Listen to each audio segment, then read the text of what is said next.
right. Well, hello everybody. It's Francisco here for I guess it's still called Sports Goofs or Goofs 2.0. I have no idea. But it is a 2.0 because we've got some new digs here. I'm joined by my good buddy Charles. Andrew is on his way. He's gonna come up here. But we got some new looks and new digs here. A new studio that I've created here, a virtual studio. And a couple new costumes for ourselves is me. That's me. And then I got Charles here. He's in beautiful 3D now. So, quad in 3D. you know. And then, we've got the studio. It's underwater now to kind of go with the whole nautical theme. Bunch of tentacles everywhere. And, my a little kinky for some people as well with all the tentacles. So that's cool. And yeah, so man, it's been a while since we've done this show, and a lot has happened in the last 3-4 months, I think, something like that. And there's a lot to talk about. And this is Sports Goofs in name. We'll talk about sports, obviously, because it's like one of the things that connects us, but we'll also really hunker down on some other things, some other overall entertainment things going on in life, opinions, generals, memes, what have you that comes to mind. So, this is really an episode that's what have we done over the summer? It's like back to school, right? What have you done over the course of the summer? And a lot of gosh, man, I moved, I left Miami finally, Charles. Ah, yeah.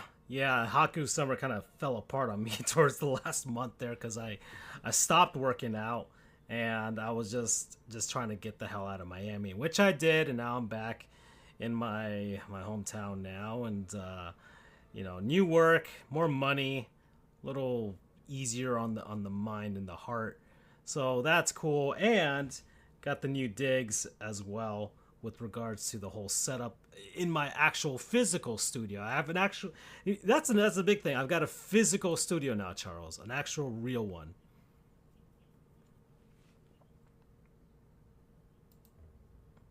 Oh, yeah.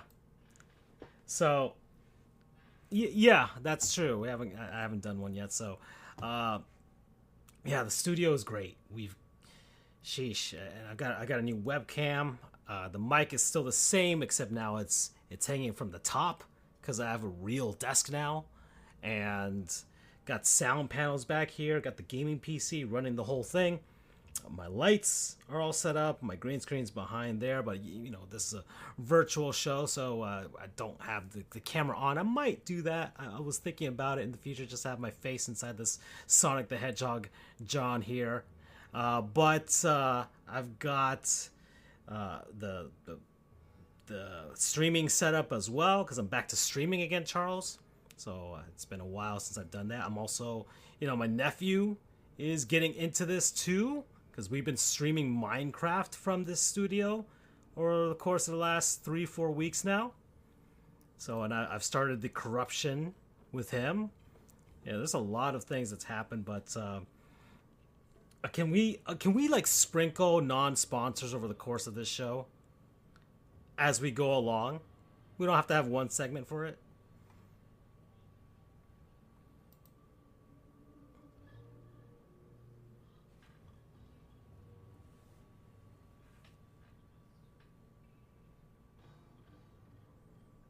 Yeah, yeah. Can find nice segues to this because I got a few non-sponsors over the course of the summer, but I really want to give a non-sponsor to this beautiful screen that I have in front of me, and I'm gonna head on over to the screen here, and to show you all. Let me head to probably Charles's favorite website, or one of his. Best Buy. Let's go to Best Buy, Charles, because that's where I got this. That's where I got this beautiful actual gaming PC monitor. All right. So I left Miami and I left everything behind as far as my furniture was concerned, and that included the TV. Now, the TV that I had was one of those Amazon Fire TVs. It was 4K. It was it was fine for what it was, but there were some, as Charles would say, there were some deficiencies with regards to that, and he he's been suggesting it for quite a while that I needed to upgrade my setup, given the fact that yes, I do have a gaming PC and I could be taking advantage of so much more with the power. I got the graphics card and everything upgraded this year. More RAM, all that stuff, and yet I was still behind as far as all of the visuals was concerned. So now I finally have the opportunity to do something about it. So I was in a quandary, Charles. So in a quandary, I'm like, man, I really would like a new screen for my PC, and then lo and behold, it's like, okay, let's finally bite the bullet. Let's go for it. Let's buy an actual PC gaming monitor. This thing still says I'm in Miami. I'm not in Miami no more. I've left. But anyways, actual PC gaming monitor, and I got mine from Alienware, Charles. Speaking of a company that's actually based in Miami, if you didn't know. Yeah, they are. That's where they were founded and everything. Now they're owned by Dell. So, but they still run operations out of Miami. So I guess supporting local businesses, if you want to call it that. So it was just a matter of, man, which monitor do I go with, Charles? Which one, huh? So I went with this Alienware 34-inch Quantum Dot OLED. OLED, Charles. OLED. Something that you have been harping on for like the last... When'd you get Ramona? Wow. Yeah. OLED, 165 hertz. AMD FreeSync Premium Pro, HDMI, USB. Dark Side of the Moon.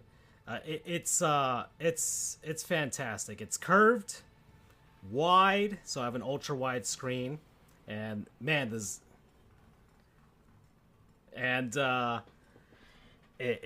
has some setups here that you can kind of mess around with the LEDs here, put them whatever color you want. You can have them also change colors depending on the game that you're playing as well. So it mixes well with my already set. I already have the LED smart lights already, so it mixes well with the entire setup there. It has its own diagnostics that it runs that allow it, because that's the thing with the OLEDs, right? Is the burn-in rate. So you don't want to leave these things on a certain screen for a long time, so it'll do it automatically and be like, oh, let's refresh and set this so that it can keep itself as crystal clear and perfect without any sort of screen burn-in possible. So I've got it set up so it does routine maintenance when I'm not playing, overnight on standby, so that it can remain as beautiful and crystal clear as I've had it since I've opened this, Charles. I had to see it to believe it. And you pop in Alan Wake 2 and you turn on the refresh rate, and that's refresh rate, those frames per second, the frames per second, they do matter. 30 frames per second in 2024, it's not a good look. It's not a good look at all, but 60 FPS, okay, that's the standard. That was the gold standard for many years. But you can go beyond. You can go to a level of smoothness and fidelity that you didn't even believe was possible with your own eyes. And look, I just got 165 one. There's 240s out there, right? But I remained humble. I remained humble. Mm.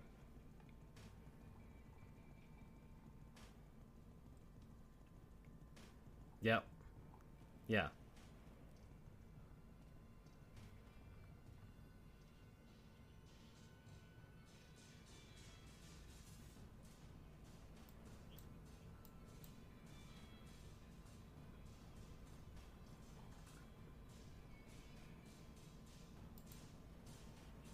But I've thought about it, man. And then I'm like, do I pay $2,000 on something?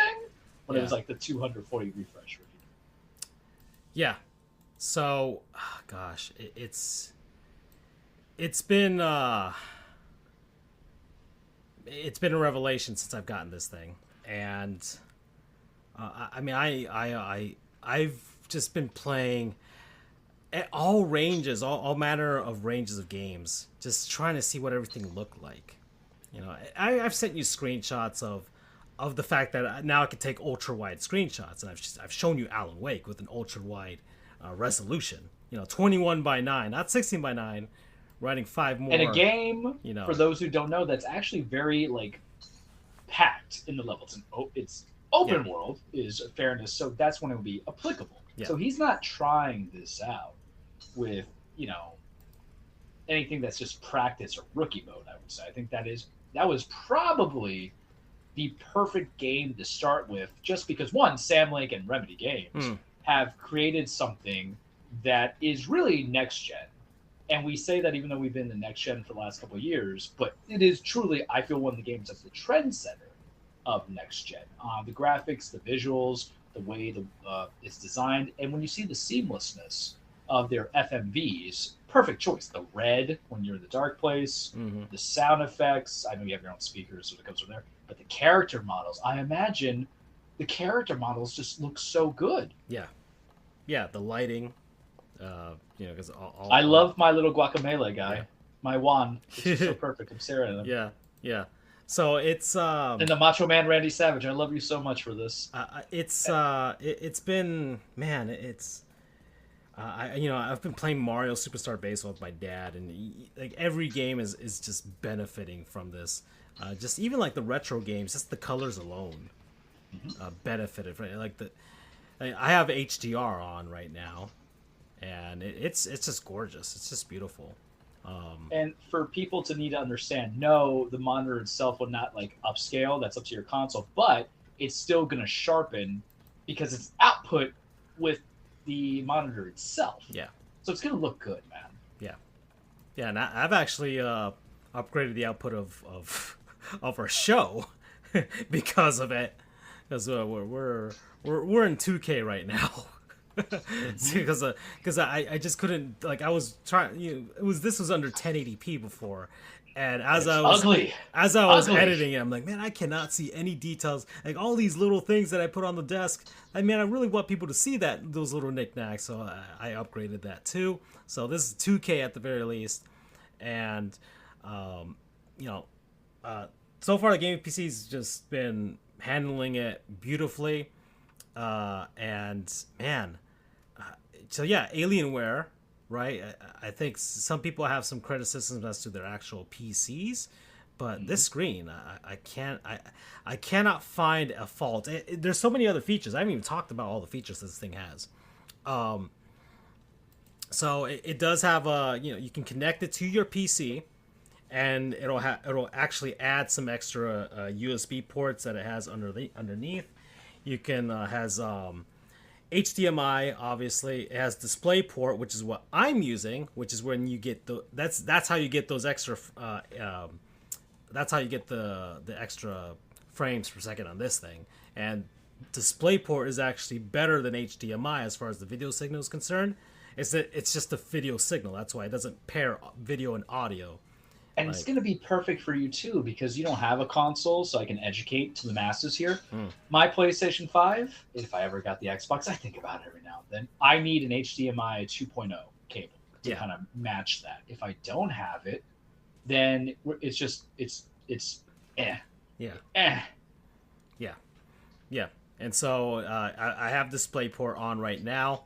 I've got the USB set up now. It's got obviously you can put digital audio if you want to add, hook this up to a soundbar if I needed to. Has the ability to connect multiple monitors as well. I was thinking of getting like a little side monitor, Charles, as well, just to have something there on my right side because my game PC's on my. You a greedy hoe. You got a hit. Now you need more. Oh yeah. Yeah. Now you're gonna be double monitor. I want one of those those vertical. I want just like a regular monitor, but just vertical, just like a vertical one on the side with a touchscreen. This is why I never did PC because I would be you who wants. I would do. Probably, yeah, probably, yeah. So, yeah. Gosh, this Alienware PC. Charles, you converted me. I am Anakin. Right, you're Palpatine. You've turned me over. I've completely changed, and I'm ready to embrace this side of the dark side. Rip James Earl Jones as well. Right, there's a segue there. Yep. So R.I.P. to him. But man, I can't go back after this. There's no way. It's so tough. I remember I've been with Ramona for a long time, but there was one time I was over one of my friends' house and they would just have a typical 1080p that they were playing their PS5 on. And I'm not judging them, but they had the capacity to at least get a standard 4K. Right. 4K televisions are actually cheap now, and I will tell you that you can find the appropriate one if it's a 4K that doesn't have to be OLED to get it. But I was looking at them my eyes, they bleed. I became the Grey Poupon guy. I was the guy who's oh, do you want water? I'm I would like sparkling water. But technology equivalent. Yeah. I mean, this is... Once you've got one, you're never going back. And I honestly would... If you do have the capacity to buy one of these, if you're on the fence, whether you're a console or a PC owner... Get it. This was $700. It was my first big purchase that I got when I moved, since I didn't have a screen, and definitely, especially also a big purchase right with my new paycheck because I started a new job. So yeah, it was definitely well deserved, I guess, on my end, and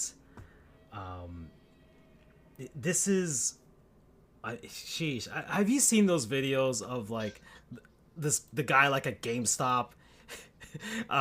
He's buying a PS5 that he's been saving up for months and months, crying. And then the bro cashier hops over the counter and gives the man a hug. Yeah. Oh yeah, that's that moment. Yeah, that's how I felt when I saw that you got it. Yeah, that's true. I did feel like you guys laughed at me when I first got Ramona. I know Andrew. Andrew is a humble human being. Andrew is a humble person. And the whole thing is... We're trying now that his life has changed, Yeah. But, the whole thing is, geez, Charles, I thought television was regular. You don't understand, Andrew. I need this more than you ever know. Because I had a friend who has an OLED in the soundbar and everything of that nature. But when I got it, I was all right, I'm not going out tonight. I think I took the day off or the half day. I had vacation. Wait, did you get it in tandem with a game?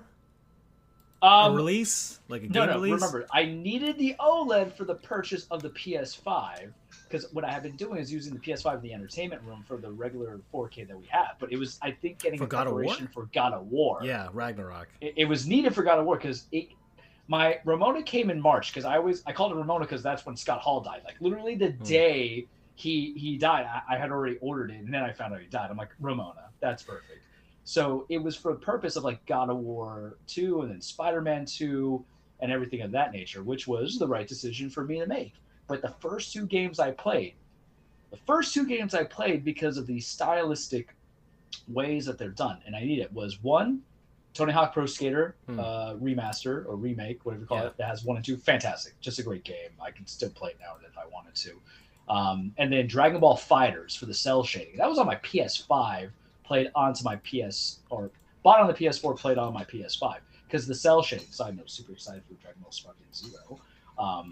But like, I want to see that artistic stuff. And I've always been there. Like, when I buy games, and the hard part is, even when you send through like the PlayStation app, when I send you stuff on Cyberpunk, or when you send me stuff from Alan Wake, if your phone doesn't make an output to that level, it's just going to be at whatever the capacity output of the thing is. We both have iPhones, right? So we can see it.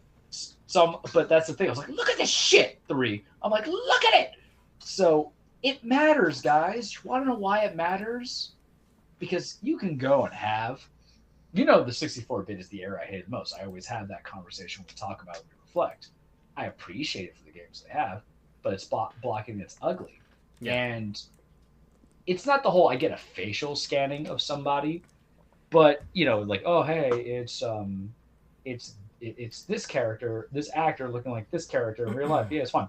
It's games like, and we mentioned it, God of War, that I can see Jormungandr. Yeah, Jormungandr. I was right about it, I think. The serpent in the world, and how that looks with the scales and everything, really kind of covering the imagination, because the brain is a beautiful canvas that is blank. And if you've read books, or if you have imagination and all that stuff, how you portray and paint it, and you want to see everything in Technicolor, man. Yeah. And so that's why the progressions of it. We can talk about fidelity, and we can talk about performance and industry. And also lag, like the lag as well. Response time. I don't know if anybody's played, with video game controllers, like that matters. I'm telling you right now, Ramona, she can go up to, if I have VRR support, she can go up to 120 FPS on select games. The day I put on Call of Duty Black Ops Cold War, that was playing on 120 FPS, I think I killed more people. I had a 60 FPS jump. I'm not lying. Mm-hmm. Some of that matters, because you're talking about internet stutter, everything of that nature. So. Yeah, and I always have VR on, man. Supported or unsupported. Because unsupported just dips by a frame rate. I can live with that. If you're into competitive gaming, right, or you just want to, play, competitive game, multi, online, and try and at least be decent at it, then it does matter. Me with Rocket League. Yeah. Okay. I've been playing the best Rocket League that I've ever played. I'm at Diamond Rank right now, Charles. Jesus. And I've held there. I've held at Diamond Rank. Like, before I would just break at Diamond Rank, and then I just get completely bodied back down to Platinum Rank, right? But now I'm staying at Diamond Rank, and I honestly do feel that going up 105 frames higher has supremely upped my game. And I would hope, Nintendo, if please, now I'm on the same boat as you. Even if the new Switch is a 1080p console, please at least let it have higher frame rates. I would bust. Because, if it's a consistent, always 1080p, given what Nintendo does, or 2K 60, or 1080p 120, I would accept. All I need is 1440. All I need is 1440. Yeah, 2K 1440. 1440. Yeah. 1440 with 60 FPS, done. I wouldn't know what to do with myself. Yeah. Splatoon 4. The platforming would. Splatoon 4, brother, Mario they Kart could bring 9. back. I'm gonna throw one at you. Smash Brother Extreme, whatever. Yeah, F-Zero. Yeah. They could do that could be a showcase game for the first time. Yeah, like F-Zero you're not gonna get any 120 frames. Or if we ever got a Star Fox, just saying, because it's the FPS with an matters, actual dogfighting.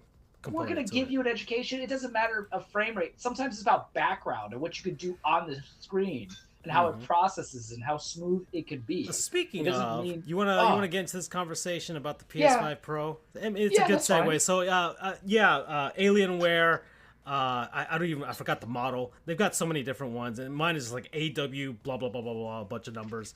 A promo code. I'm a bust. I'm a bust.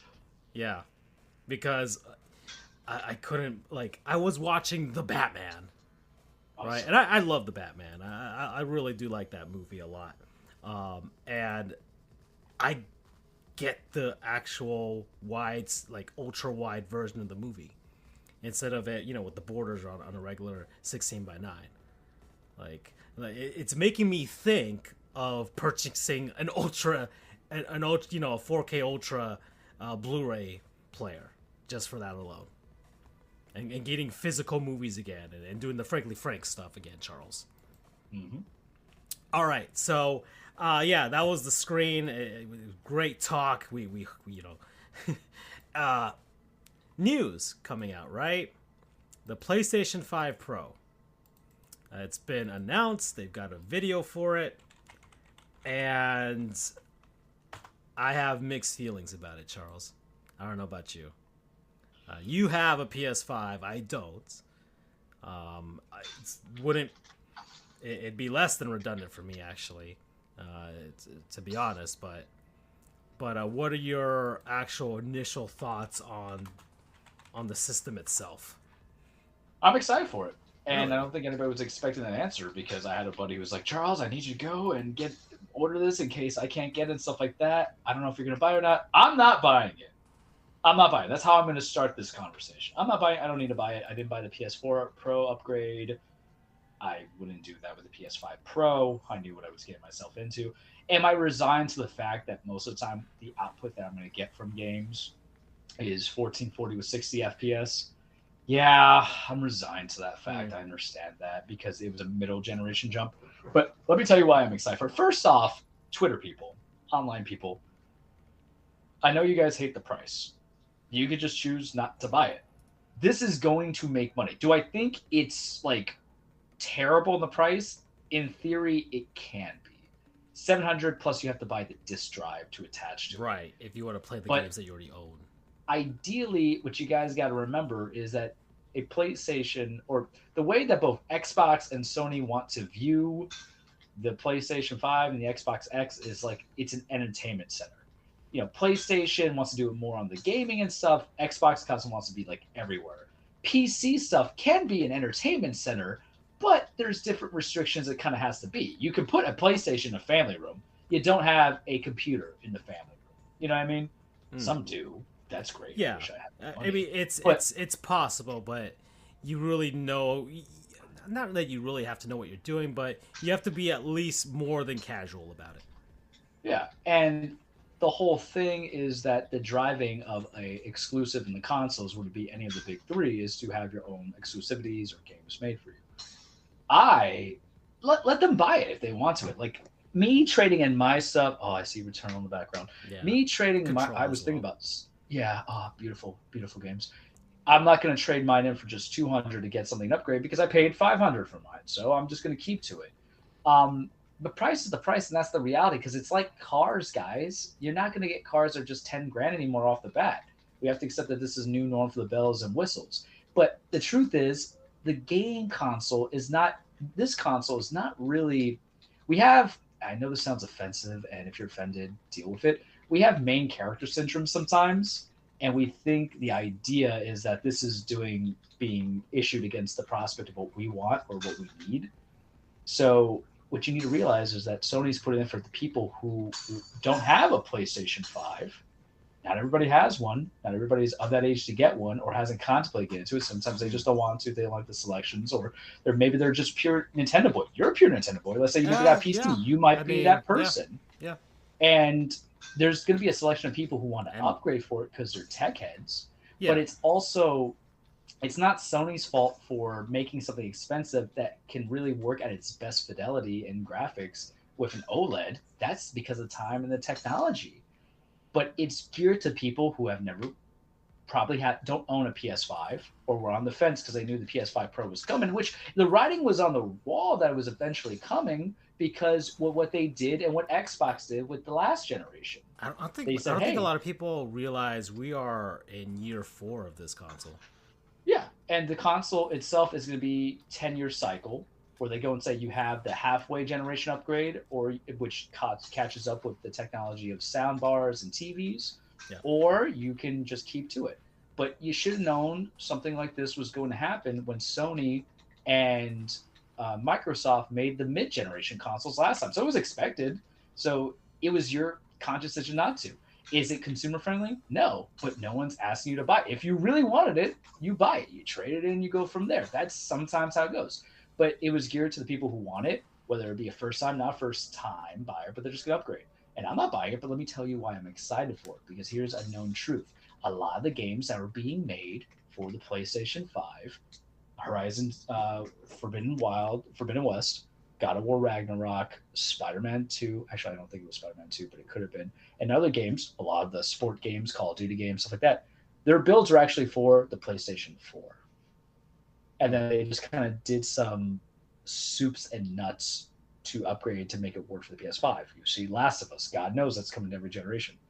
The prospect is a year from now, the games that are probably going to be designed for the PS5 Pro are going to be rendered at what they should be doing at the regular PS5 level. Does that make sense? So I'm not going to get something that's just getting kind of like dynamic scaling. And for those who you don't know, it's the capacity of the game, the console, to render some picturing.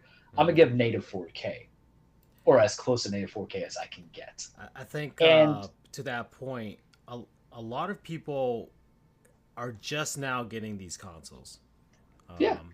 Some have made the jump because new college football game came out, right? A lot of people did, because Madden and you know, NHL and NBA 2K and soccer, whatever they're calling that now, all were still on the old consoles. Even, you know, Call of Duty, like the yearly stuff too, as well, right? There's always a cross-gen bundle when you think about it. There's a cross-gen Madden, there's a cross-gen Assassin's Creed, like all of those, the mainstream like third-party games that you know are always coming out every year or every other year, right? And folks, you can't make you're not going to make two separate builds because that's going to cost you money. So really, what you're probably doing is they did that for like the first 3 years now, because one, those consoles were already, way Merck says it too, we're like in a recession period, right? And then three, like so many people were still on the old consoles at this point.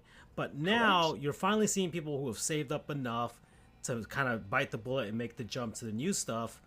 There's more bundles now. There's more games now. So games are cheaper as well from the initial time period. And I think developers are finally seeing like, okay, enough people have made the jump. You know, PC games have also already like at a point where like, okay, they're ready to move ahead. That it's justifiable now to just exclusively develop for these consoles. For these actual. So we may, I think, I mean, we've already seen some great PS5 exclusives, right? Some great PS5 exclusives because, you know, Sony actually makes exclusive games and Microsoft doesn't. This year's been quiet, but I did buy Astro Boy or bot, so yeah, but they kind of they were really hitting it the first 2-3 years, right? So but now they had cross-gen builds, and I think they really were. I mean, this year, I mean, that's probably why they were making this PS5, so they're getting ready for the next wave, right? Of like the next, let's say 3 more years ish that we'll say for the PS5 going forward, because we know GTA 6, right? That's like the end all be all at the end of it, but we know Sony's gonna have probably a Spider-Man 3 in there, right? And some other stuff. So yeah, now it's time for something new, and I get it. Like for me, I'm not getting it because I don't really see the need to with what it would be redundant. Redundant. Sony's putting stuff on PC now that I can actually and play. You already have a console that will be for the family, for your nephew and nieces, right? With, you know, presumably Nintendo. The Switch 2. Yeah, exactly. Yeah, and that's what I'm really saving for next year, right? And you're about to put GameStop out of business, because I don't know if you've seen some reports, but they're not doing well. So it's fine. They just got last November 2025. They got the retro companies now, though. Yeah, that's true. They're coming back with actual like selling retro games again, which I don't know how long that's gonna last, given that Sony's literally selling a PS5 that has no disc tray. So with the Pro, That's brilliant strategy though. That's like going to a restaurant and ordering the food, but you have to pay extra for the utensils. And people complain about it, but it really also goes to show physical media is not dead, and the need for backward compatibility. Tis true. Also, it's like you guys hate it, but this is how businesses think. It's to maximize profits, man. It's the same thought that I just had the reverse thought of that, right? Like, yeah, I watched the Batman on Max with in 4K, right? But it was streaming, ultra wide and everything. But I could still see the artifacts. But I know if I had gotten the actual 4K ultra Blu-ray edition of that I wouldn't have gotten those artifacts, and it made me think like, do I pay a premium just because I can to get a physical copy of that movie and enjoy movies in that sort of sense, like as an aficionado, which is really what this PS5 is going to be for at the beginning, is for the aficionados, because eventually, like with the PS4 Pro, that became the main PS4. I didn't even see the difference with it. That's why I never had the incentivization to get one. Yeah, but like for anybody who's getting like right now, because 4K TVs were hard to get back then. Because PS4 came out 2013. Yeah, 20. Because the Wii U came out 2012, and the other two came out 2013. Yeah.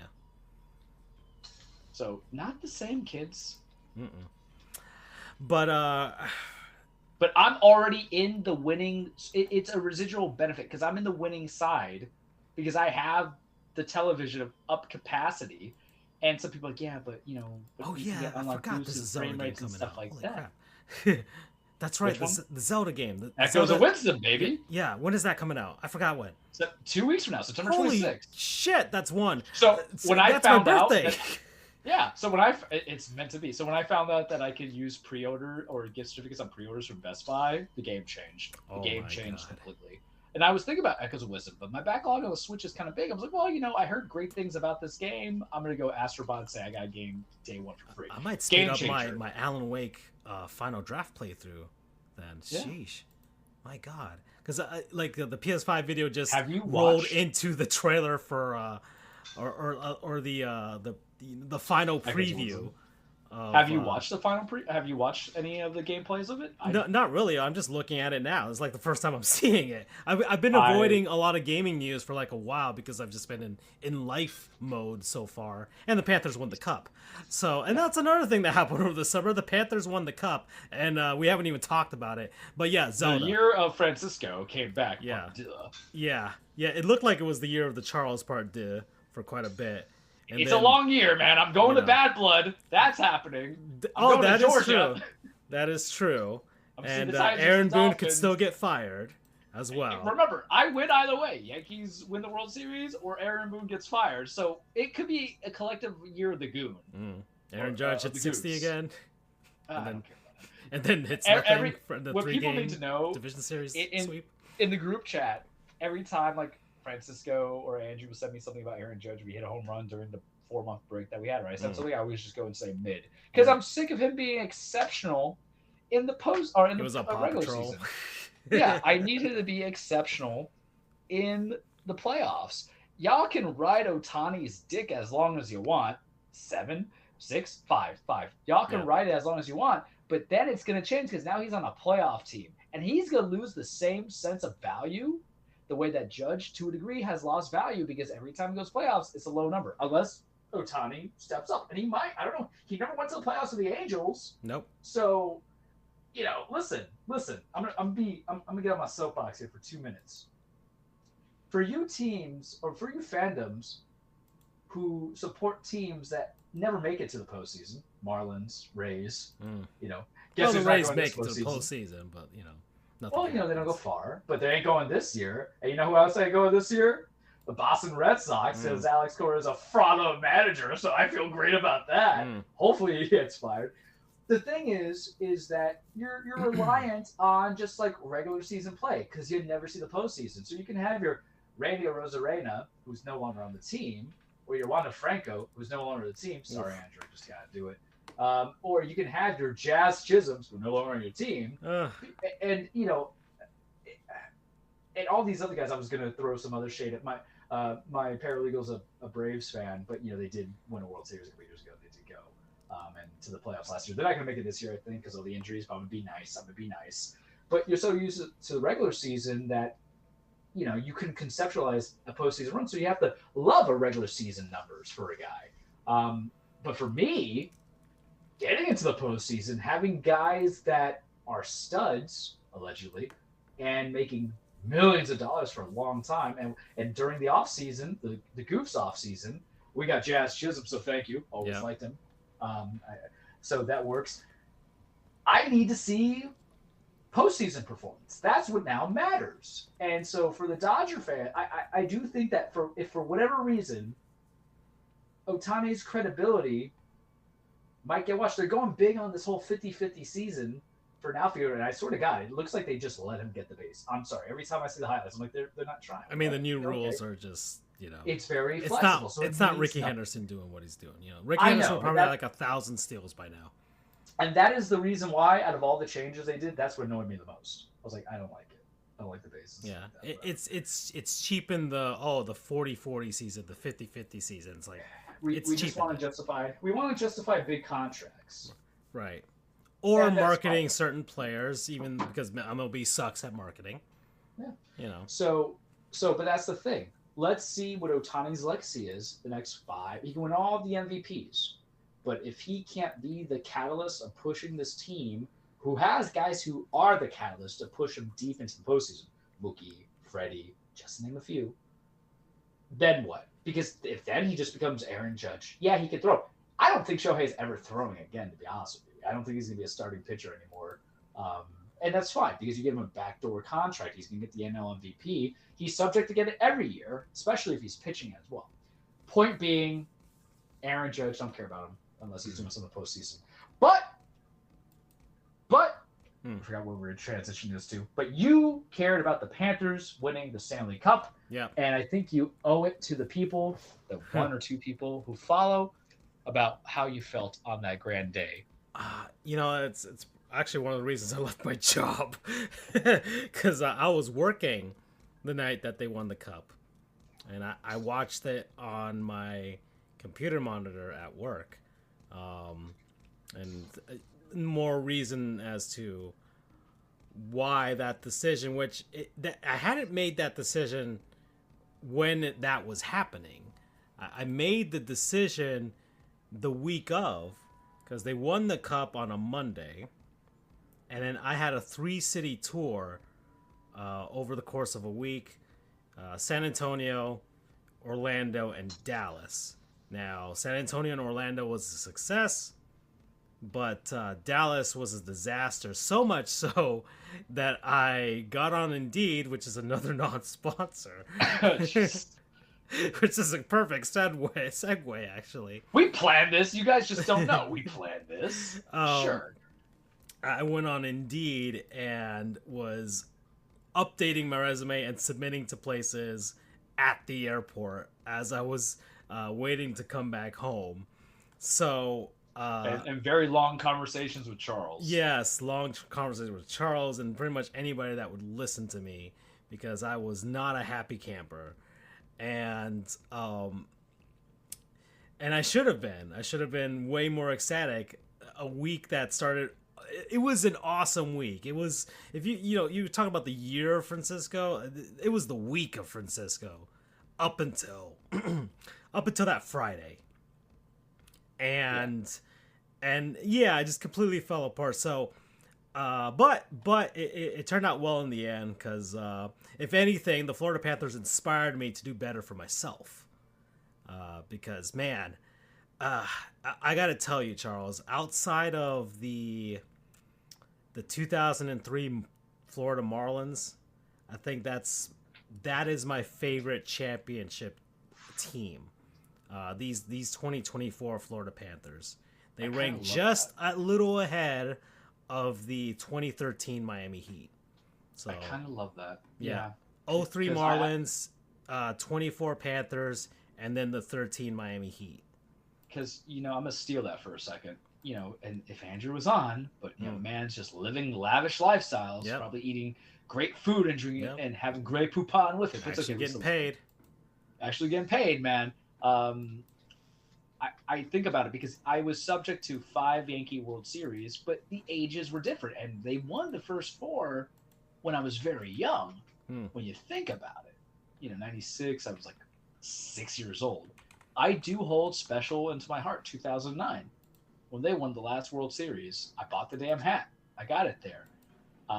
The Heat, it's I appreciate, I love those things, but like I think I'll hold myself 09 as one, and then I would probably give the one that when we beat the Spurs the first time, and like when Wade won it, I was just getting into actually having a fandom. Like when he did solo, what was it, 06?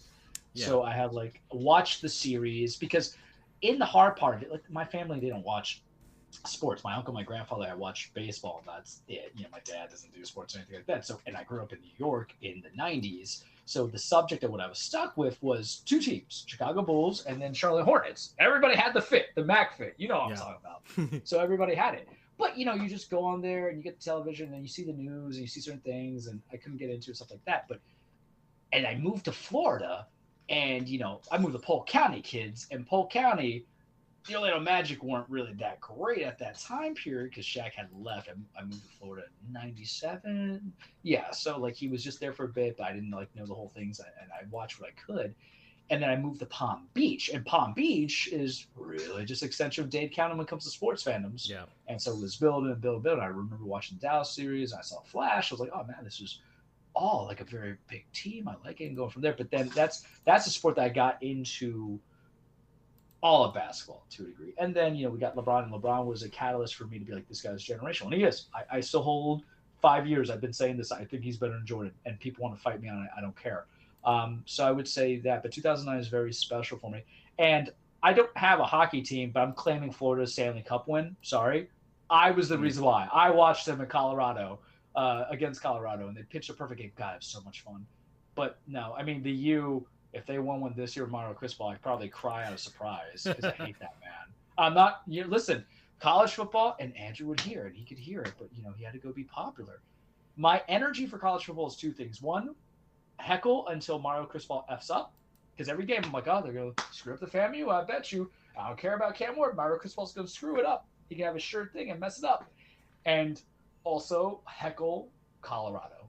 And we know why. Because it's Colorado. Plain and simple. Now you're in the big leagues, and I was having a beer watching them just kind of lose Nebraska. But yeah, 09. So I would imagine this, especially, and this is what's so great for you, and even me, and me appreciating it, because being with you guys for as long as we've been doing this, almost 6 years for me with you, maybe a big hockey fan, to be beyond whatever is below casual is where I was at. And I was getting casual, but then I'm like, all right, I'm going to see the Panthers every year. I'm going to go buy this game. My nephew's got into hockey. My brother-in-law is like, I like sports. I just always found time because, whatever, but I'm just going to pick Florida. So now he's Florida Panthers getting into it. He's like liking anything Florida-based for basketball. They went to a Marlins game with my niece. I'm just like, all right, this is good. This is what sports does. It connects, right? It connects and creates a community.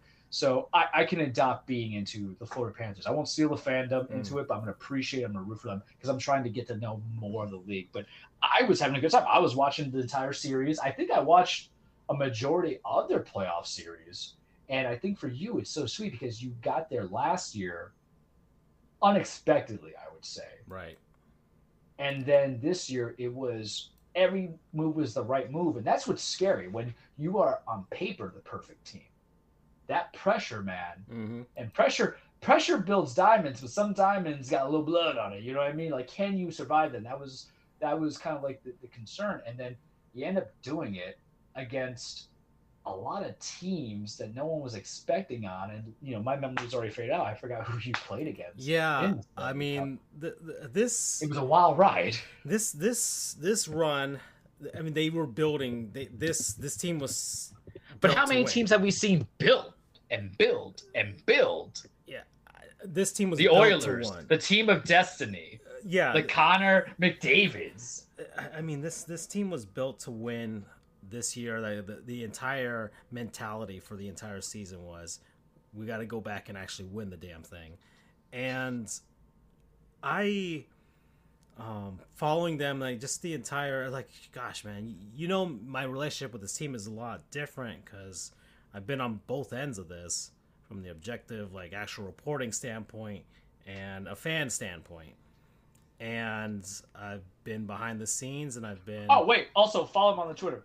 Yeah. Panthers historian, Marlins historian, Yeah. Charles the True, F. Jojar, Dan Frijoles. I'm not Rusty Sports _ Goofs. I'm not Rusty. It just, I did find a way, but I was literally replied to something. Yeah. I replied to something on yours on Twitter the other day with Dominic and that little grin, or something like that with the Marlins. So, yeah. So, and actually, I've been doing fantastic with that account since they've won the Cup. And just a lot of great feelings from that. You know, I was on talking with people and you know, got a lot of cool people, man. Yeah, I've gone through a lot of things with this team, and it's always a great talking point with people. It's like, yeah, you covered the team for a few years, but got to go on ice. But seeing this team finally do this, given their standpoint in South Florida, given their standpoint in hockey in general, like, there's so many people that don't think the team should even exist, and yet they did what they did. And Florida has no ice, is what they would say.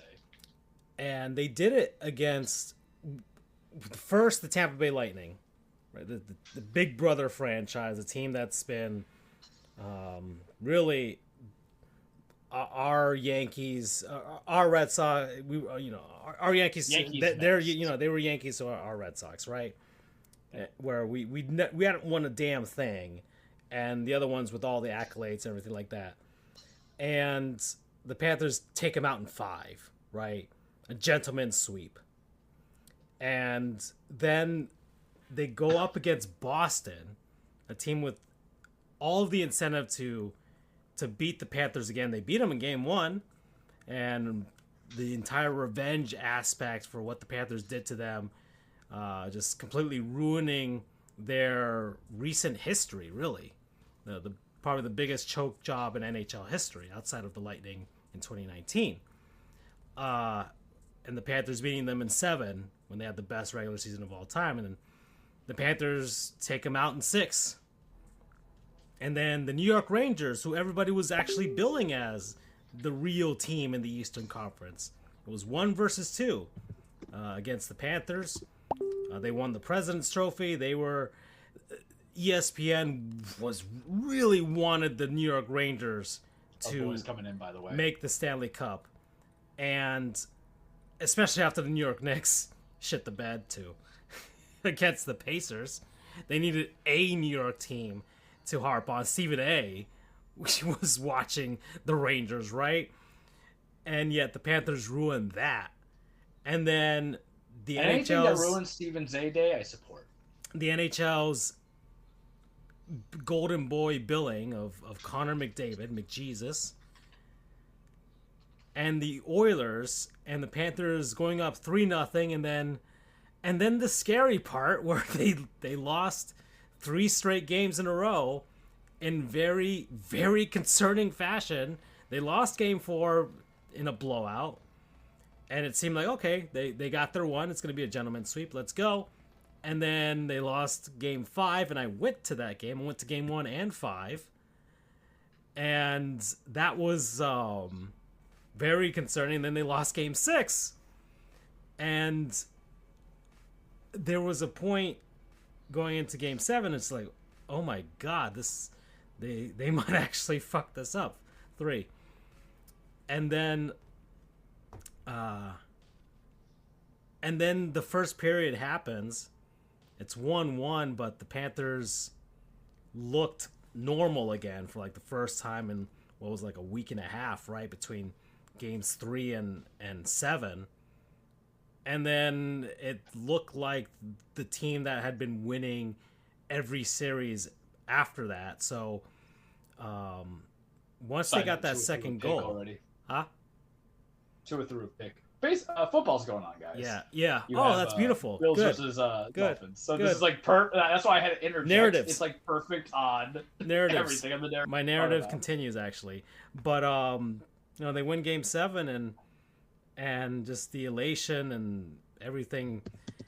Once again, like I said, this is my second favorite team. Like the Marlins, 2003 Marlins is, I was a teenager. I went to Game 4 of the division series. Like I grew up with the team just being awful, and then suddenly one year they surprise go and win the World Series. And so it's a childhood thing for me. If you could follow my Marlins history account, right?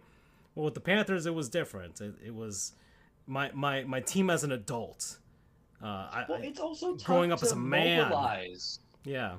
Yeah, it's tough to mobilize that kind of sport too that couldn't generate much past what they were doing. What, in '97? That's when they went to the Stanley Cup Finals. Yeah. 96. So the team was awful. You're in a desolate wasteland.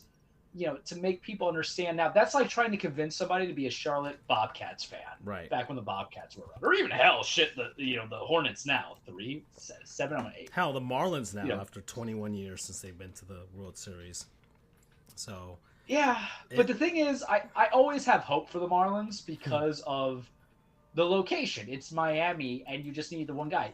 You have just been snake bitten on the management. Horrible owners. I'm not talking about the manager, but just like the owners, and how it's like ownership in the same like cycle again and again you fall into. Because you've got guys, you've gotten star players. I mean, that's what brought the Panthers out of this entire thing. If it's anything, it's an inspiration to every other franchise in any sport ever in any place. Yes, man. It's just get some people that actually give a shit for at the top who are writing the checks, and everything should solve itself going forward. Guys that don't have a huge ego about it either, because there are guys that write checks but have massive egos and their teams don't do shit, right? You could say, as Bills fans, we love the Pagulas, but if you're a Sabres fan, is the example. You don't like the Pagulas, right? Yeah, Dan Snyder, he could write a check, but of course, cheapskate everywhere else with regards to the Redskins. But harass people too. Yeah, and but with the Panthers and their owners, it was something that. Something special, where it was just the perfect storm of what this franchise really needed. And I think if every other struggling franchise out there, the A's, the Marlins, the what are the teams that are out there? The Guardians is going to happen eventually. Yeah, the Cleveland Browns, just a bunch of teams. No, the Cleveland Browns is giving money. They just they're giving money to sexual predators. Wrong people to put in the pockets to, yeah. Getting rid of their actual good quarterbacks. So I mean, do you think he has the balls to have his walkout song be Marvin Gaye's "Sexual Healing"? Like, at this juncture, man, like it's just always a new thing. It feels like I think Andrew's trying to hop in here. South American dictator. I could hear a quiet hello, but hi, Andrew. Can you hear me? Yeah, you're a bit faded. Distant. Slightly faded, for whatever reason. Possibly raise the internal volume on your computer. Or your mic. It's the mic. Unless it's outputting from your screen. I don't know if you have the external microphone. But anyways, yeah, so the Panthers won the Cup, and then I bought a bunch of Stanley Cup gear. I still have some more that I gotta buy. How was the cereal in the bowl? I want to know. Oh, amazing. Fantastic. Yeah. My replica Stanley Cup that's sitting above me right now on this massive desk with all my knickknacks and everything. Oh, man. Yeah. I would imagine if the Yanks won the World Series and they made shot glasses out of little, wooden bats, I would just have like the whole $550 for the Stanley Cup. I'll buy that title belt. Y'all acted like I'm playing on that one. Money ain't got no owners, boys. Money only has spenders, as Omar said in The Wire, and that stuff holds true. That's the cure and the solution and the philosophy and the mantra of impulse buying. You ain't gonna take that when if you die, so yes, save accordingly. But if the Yankees literally win the World Series, hear me out, as they're tied up with Boston, they're probably gonna lose later. I'll buy that title belt. I'll wear that all around. I'll bring it to the office. My 2 title belts are at the office right now, and I will probably actually. Andrew, to segue you, we were talking about how for the Panthers, what that meant as was it Francisco's favorite, championship win. That would probably be my favorite championship win because all I've done for the last several years is talk smack about Aaron Boone, smack about Aaron Judge. I'm wearing a Panthers jersey right now with the Stanley Cup patch on right now. I bought a bunch of them. I have one extra too. He even made his own Panthers hat when I saw him, folks. It's cool. Merch store, by the way, if anybody's looking for that on my Panthers history stuff. So, it's been great. We're at an hour here. So, Andrew, holy crap. Oh, I gotta mute that because that's destroying everybody else's ears, which means I'm muting Charles. I don't know what's going on, Andrew, but your mic is I don't know what's going on. All right. I'm back. Yeah, I just muted you, but Andrew's mic is shot for whatever reason right now. What did we used to say? It has to have the goofs. It's worse. You sound like you're incredibly static right now. He's in another dimension. Yeah, he's in the dark place actually. He's in the dark place. Yeah. Not for long though. No, not like you sound literally like an FM radio that is like an AM radio that is not calibrated correctly to any station whatsoever. You got ham radio right now. Yeah, he's gonna come back. Anyways, Charles, we're at halfway here. I already talked about a non-sponsor, but I've got so many over the course of the summer. Okay, is this any better? Oh, Much yes, better. that is the one. Andrew, take the floor. Say hi to everybody. Hi to everybody. Okay, so Andrew, this is the episode of what have we been doing over the summer, because it's been a massive summer of change for all of us. Charles is going back to school again. I moved out of Miami, and you're a working man now. I am a working man. He's a working attorney, folks. True. You were a working man, a wage slave. Not even a wage slave, but in any case. He's not a working man. You know what he is, boys? He's Esquire. I got a chub just saying that right now. Yep, I got sworn in April, and now I'm working as a prosecutor in Central Florida. So don't get arrested in Seminole. Well, actually, go ahead and do it because I can't take your case. It would be a conflict of interest. Yeah. So what do you think about Tyreek getting arrested, Andrew? I mean, I didn't watch the body cam, but from what I've been hearing, Tyreek should not have rolled up the window. I mean, it's weird because I have to separate my personal feelings from my professional feelings when it comes to the police. Or to Tyreek, because he's been an awful human being, and it's conflict for myself as a Dolphins fan, even though y'all know I love to hate the Dolphins. And what's the score, by the way? Two through a pick, but 2 through a pick. It was 7-0. Don't worry, I am your hater. I'm your master hater. I have the score crawl on the bottom. I just haven't been looking at it. But anyway, 7-0. They're at Buffalo's one. So, I mean, taking personal feelings on Tyreek aside, I do think that the police were probably a bit too aggressive with him. It takes a lot in terms of the rules to detain someone like that, and more than that, to put them to the ground. That said, and I think he admitted to this in a press conference. He said he shouldn't have rolled up the window.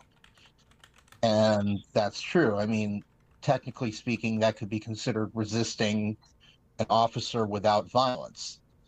The amount of things that I've seen that are resisting officer without violence is insane, but pretty much anything that goes against an order is considered resisting. I say this not having seen the body cam, but I mean, the admin leave, I think, was the correct decision because, You gotta let the things die down. Yeah, and putting somebody to the floor, that's supposed to be reserved for very extreme purposes. Like 4-on-2 kind of put into the floor. Because I watched the body cam footage. I don't know if you guys, Francisco, if you did. Here and there, bits of it while scrolling through Twitter. But anyways, all right. So Andrew's got a fancy job. He's got fancy new paychecks. But Andrew, what have you treated yourself to? Exactly, because we talked about me, and I still haven't named this TV screen or this computer monitor yet. But that so far a non-sponsor. I've got several for this episode. And there's no real Andrew. Anything, any topic. It's not just sports goofs anymore. Any topic is fair game now with Goofs 2.0 here on episode 200. By the way, it finally happened as well. That was the thing. Of course, I missed the beginning of episode 200. Great. It's when I'm working 9 to 5. I have to sometimes take care of errands after work. So. Well, I mean, I understand that. Yeah, I mean, you've got like, I mean, sheesh, you got a real job now. You got some stuff. Like the whole but thing. you guys have real jobs, so that's no excuse on my part. Yeah, whatevs. It doesn't. I mean, sheesh. Gosh, man, I'm back at home now, so like a whole bunch of benefits to it. So it's just made my job, my life a little easier because. A lot of it easier. Yeah. So in any case, what have you treated yourself to? This ain't about me right now. Honestly, not really yet. What are you going? Yeah. What's on the radar? Yeah. What's on the radar? Yeah. What is it? Something you said? Just damn, something because I know you want to pay off bills and all that stuff, but like you want to splurge on just a little something. I mean, I did buy a UCF polo today because we have a wear your always a good choice. Okay. Exactly a good purchase. That's true. You've wanted like sports memorabilia out there, and the Lightning won 2 cups, and you weren't able to enjoy the splendors of buying merch like I have been doing since the Panthers won the cup. I've been keeping a list and checking it twice of memorabilia. I would suggest a replica Stanley Cup like I do right now because I just love looking up and seeing it. Well, see, for me, I mean, I'm debating because on one hand, yes, having a big one seems cool, but on the other hand, I feel like what I might do, and this is kind of what I've been gunning for, is getting 3 smaller ones that are not small, just like, maybe like paperweight size, 12 to 16 inches tall. Actually, but just to each time we win a cup, get a new one.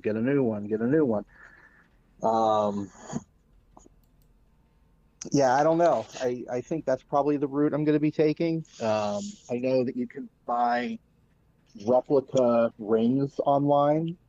Oh, yeah, I'm waiting for that because I'm about to spend.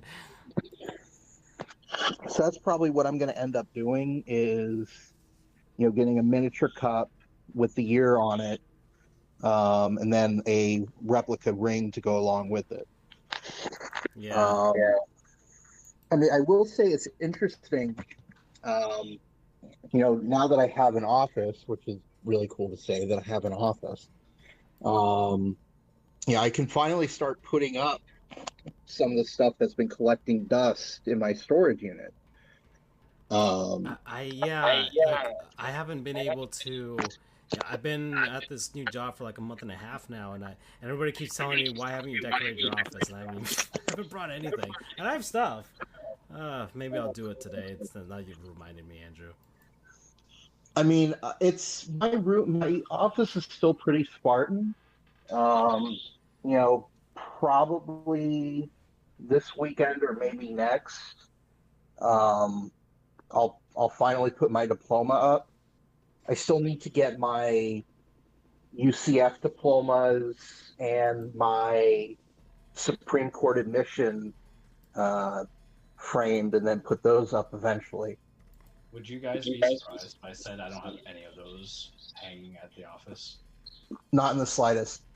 I got a Nightwing and Wolverine pop right now, and a Spider-Man plushie. And Andrew, do you have some headphones that you can put on? Because I'm hearing the feedback from the speakers. Better? Yes. Yes. Okay. Oh, a little bit. I don't know why. Right, now I can hear myself a lot. Can you hear me? I got the Francisco Echo. Yeah. Do you have a headset, or are you wearing headphones? I'm on my phone. Oh, that's why it is. Okay. Because the computer's all screwed up. Yep. Okay. All right. Well, anyways, let's see. What were we talking about? Charles asked a question. Oh, just the knickknacks. So, all right, you're gonna put some stuff in there. You're gonna get your purse. You got a polo. Here's my other question, sir, regarding the purchases. Are you interested in a new television or console? PS5 Pro just got announced. Yeah. Yeah, I mean, College Football 25 came out. Yeah, I mean, that's a stretch. Believe me, you can play video games while being a full-time attorney, my guy. Trust me. I know I can. I just, all indications are it's going to take me a few months, because I feel like everything around me is, it's kind of like that that meme with the dog and the coffee mug saying this is fine. I feel like that constantly, except it's not fine. I feel like everything is constant. Oh, you know what? Here's a better description. We understand imposter syndrome. Well, no. But I just thought of a better analogy. Do you remember that SpongeBob episode where the office is on fire, all the papers are flying around? Yeah, that's how I feel. I'm coming up on, I think this is maybe my 7th week, maybe my 8th week in the office. Everyone says that it takes you at minimum 3 to 4 months before you start feeling remotely comfortable. I think it's going to take me longer than that. So I'm kind of holding off on extracurricular activities until I feel like I'm not constantly on fire. Yeah, I mean, it's understand. I mean, look, I've been at this new job, and obviously, I want to look good and all that stuff. So, and yeah, at the same time, I'm still not. I don't feel it's different, right? I've been doing this now 6 years, right? And so, I'm not as panicked or anything like that. And I think the support system is actually better than I've ever had ever before.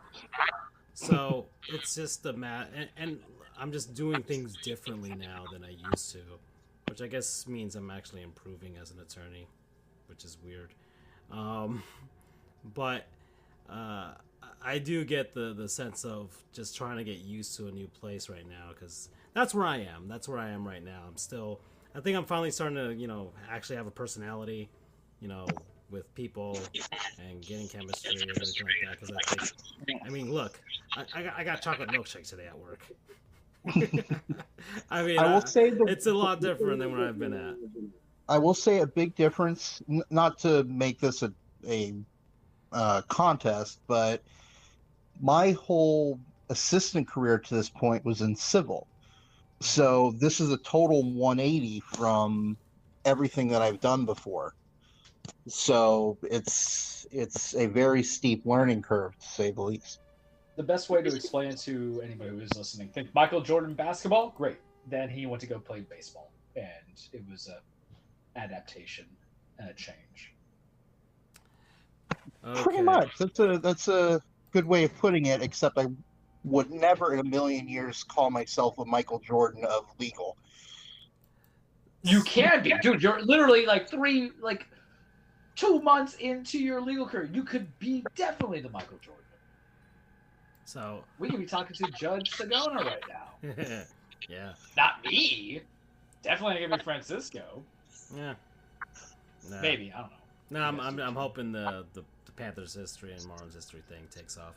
But anyways, so we're at halfway point, way more than that. I've done a non-sponsor. My other non-sponsor was Indeed, because I got a new job, and it really helped me because I threw my resume. I was spreading my seed all over the place, and it landed me back at home in West Palm. But it was simple and easy, and if anybody's looking for a job, and I didn't realize how valuable I was to other people until I actually went on Indeed and actually posted my resume and everything. It's pretty easy. About fucking time too. Good Lord. How many is that? Is that his first? I got 3 for him. Remember, we Okay. count curse words here. We have a tally. I'm at 4, I think. But anyways, yeah. So Indeed, promo code about fucking time. There you go. How about you guys? Anything you want to shout out? Because we're also changing the way we do non-sponsors. We find a nice segue in between, just like how the sponsors do on YouTube. They find a segue to something to do an actual sponsorship. We're gonna do the same thing. If we feel like doing a non-sponsor in the middle of an actual conversation, we'll actually do it in the middle instead of just having everything at the halfway point. Yeah, I'll just go with one that's easy. The games I've played in the 4 months we've been gone, because I don't really remember stuff, but I'm just gonna give you a score and then why I liked it, because I still have to do my ranking. So, Yoku's Island Express, non-sponsor, play it. Got on the Switch for like cheap, $5. Beat it. Yep. Like 7 hours. It's an 8. Hi-Fi Rush. It's on like every console now. It was a great time. Yeah. Microsoft, the pigs that they are, trying to close it down, and then Tango Game Works got bought, so it was very fun, kind of like Devil May Cry, but rhythm game based. 8.5. I enjoyed Outriders. I have to just say it was good time. Like you get for like $10 now on the consoles. It's simple, but sometimes you want simple, gory madness. I gave it like a 7, but the World Slayer DLC, because I had the complete edition, 7.5. Gargoyles, 7. Loved it. It was a blast. Alan Wake Night Springs. I didn't rate it. I just put it as fun. True. Because we're on that Wake train going from there.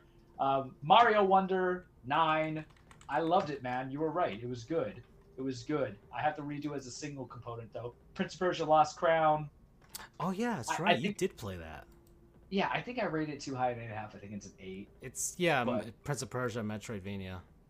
Yeah, but it was good. I like the platforming more than the combat. My problem is with all kind of games, when I get all the little power-ups and stuff like that, I really just wish I had it in the beginning just to really enjoy the experience. Yeah, like I understand I understand it's counterproductive, but still, it's good from there. But I might rechange it to an 8 just to go from there because of the time. So that's fun. Movies, Deadpool, Wolverine. That was a good time.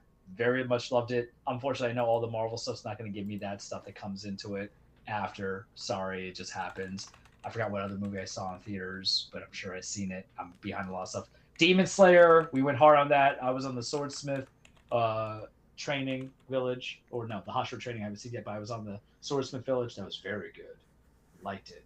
Watch, I'm trying to do Attack on Titan to finally finish it. But we'll get there. I finished Bleach. I think I told you guys that. But 1,000 Year Blood War, we did get to that. We're gonna Core 3 drops soon in October. Those are my non-sponsors. Food-wise, Castaways. Yay. Bush at the Hard Rock. Fantastic. Jerry Cantrell was there. Candlebox. I heard Alice in Chains covered some Jerry Cantrell. Gavin Ross also gets it. Hard Rocks. It was a good ticket buy. I appreciate them. The acoustics were good. Some non-sponsors. I just laid it all out. That's all my non-sponsors of what I can remember right now. Oh yeah, I enjoyed some stuff over this as well. Like what did I watch? Gosh darn. Bob G's Wings and Things, delicious. The lemon pepper's good. I don't even like lemon pepper. I watched I watched Veep. I watched the entire series of Veep. Is that good? I kind of want to. But it's the first season's kind of slow, but then like season 2, you start to actually care about it. I think Julia Louis-Dreyfus gets better as she goes along with it, and the other characters also as well. So I actually did really kind of enjoy it, especially like it is an election year, so it kind of it does parody and make fun of the entire political system and everything like that, and I think it's really good satire with regards to that. I watched all of Curb Your Enthusiasm as well, which I did enjoy. Larry David's really, really funny. And what a different show once Leon comes on, right? It is, and it's I like the fact that he was able to continue it and adapt it to today's age as well. Because like you see season 1, they're talking about like a driving service, and it seemed like it was a luxury, and now we got Uber and all that stuff. So like he found a way to keep being funny along the way, so the show doesn't get stale in any way whatsoever, I think. And what else did I enjoy? I really got into the Midnight as far as music was concerned. I really like their music, so I listen to that when I skate. So there's that, and then gosh darn it, what else? Sheesh, what else did I watch? Well, those are the only two that really come to mind because I really got into those series for quite a while, and they kind of kept me afloat. Along with Last Week Tonight with John Oliver as well. I watched and Smiling Friends. I watched all of Smiling Friends, which is a funny show as well. The Cartoon Network was dead, and now it's just Adult Swim. So Smiling Friends, that's a fun show if you like weird, dumb comedy as well. Same vein as like Aqua Teen Hunger Force and that type of stuff. So I watch a lot of wrestling. Yeah. Well, I mean, we'll get to a There cage. will not be a cage on this episode. Oh, okay. I mean, the setup it's the same setup from last time. I didn't change that. So, in any case, because it's too classic. There's so much I have to cover, man. You don't understand. My God.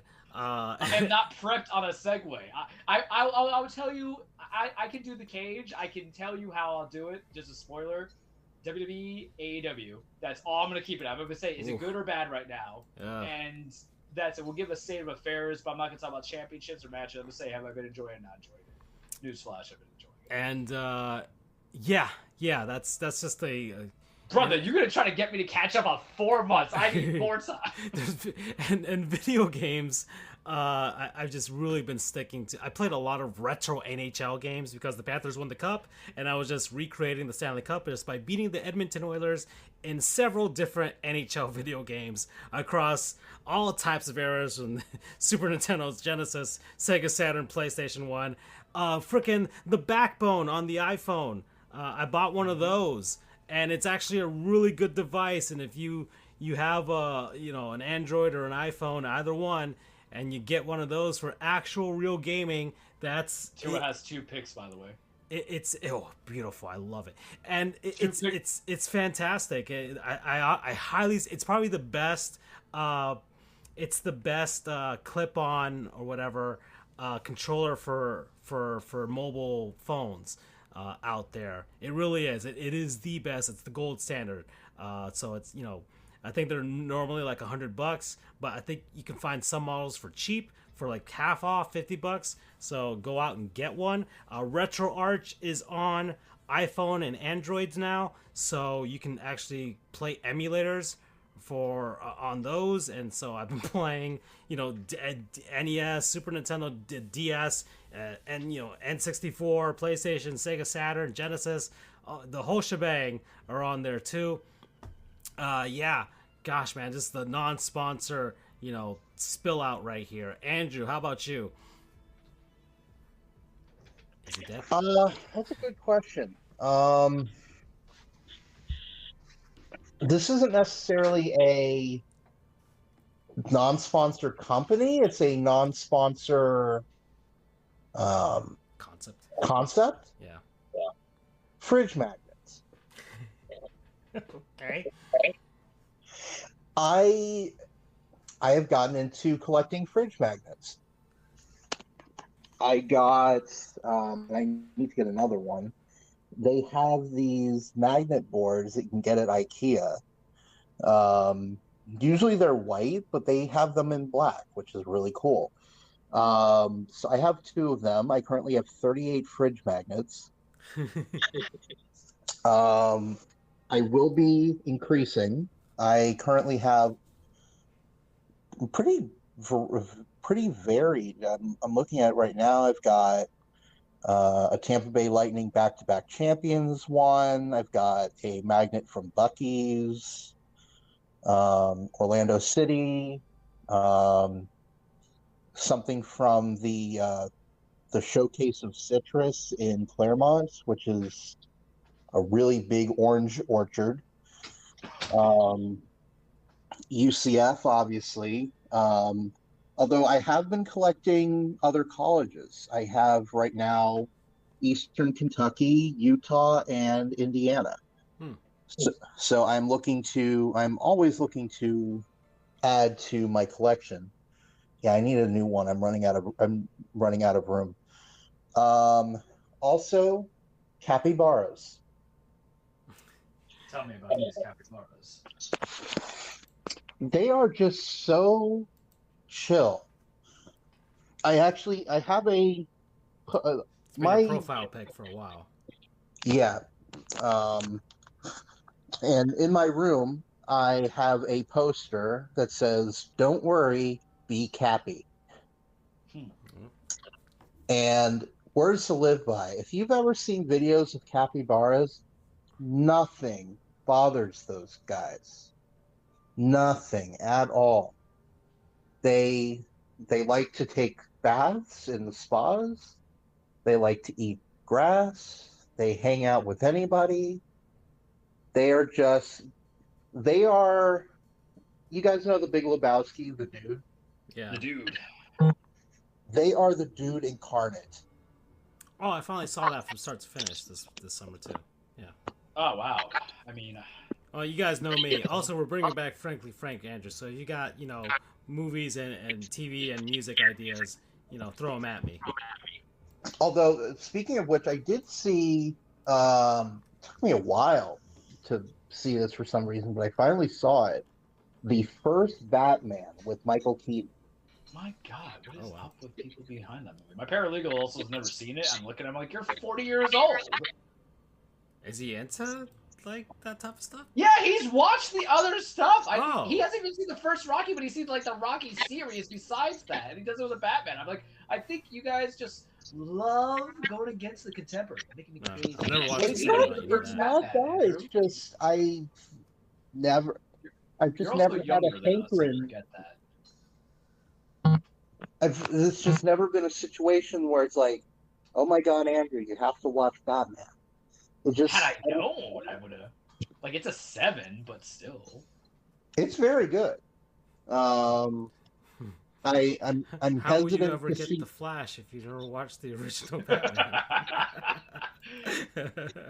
I'm have hesitant. you seen Batman Returns?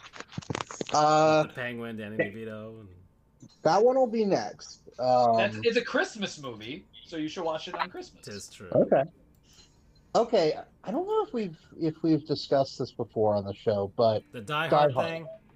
Yeah. Christmas movie. Die Hard technically takes place during Christmas. It's a Christmas movie. It might not be a Christmas theme, but it has a Christmas part. Batman Arkham Origins is a Christmas video game. Yeah, also super underrated game. Just saying.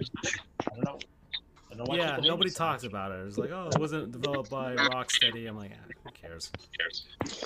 I will say, sticking on the theme of movies, something that I will be treating myself to, speaking of treating, this weekend I will be going to see Twisters. Okay. Ooh. All right. I heard there's a good popcorn one. Sonic 3, Charles is coming out. Yeah. Okay. All right. Do you want to watch it together? Yes, yes, that's That'll be I will do this. the bro date finally. Oh yeah, people forget we didn't mention this. Like, I rarely do I get to see Francisco and Andrew, but now Francisco's like 50 minutes max away from me. Not really that far, maybe 40, truthfully. So like, we already have one bro day getting food. So Have you now, watched Sonic 1 and 2? I've watched one. I haven't seen two, and I tried the Okay. Nickel show. It is not good. Yeah, I know. I've heard it hasn't been good. And then when Andrew's ever around, then we can trio it. But yeah, Yeah, the problem is I'm 2 hours from you, so Well, there's theories. There's theories. There's a train now. So. Allegedly. that stuff freaking expensive though. It is. I mean, you make more. There's events. That's all I'm saying. There's events. True. I know. You live in I know Orlando. You why. live in an event town, so. Yes, I will make my way down to you guys. That being said, though, there's a lot going on here. You know, Francisco, not that you can go to this since it's happening in the middle of the week, but the Lightning and Panthers are playing a preseason game at the Kia Center. Oh yeah, they changed the name of the arena there. That's right. Yeah, I'm still getting used to it. I still think of it as the Amway Center. Pyramid Scheme. It's so weird that it's not the Amway Center. The Pyramid Scheme Center.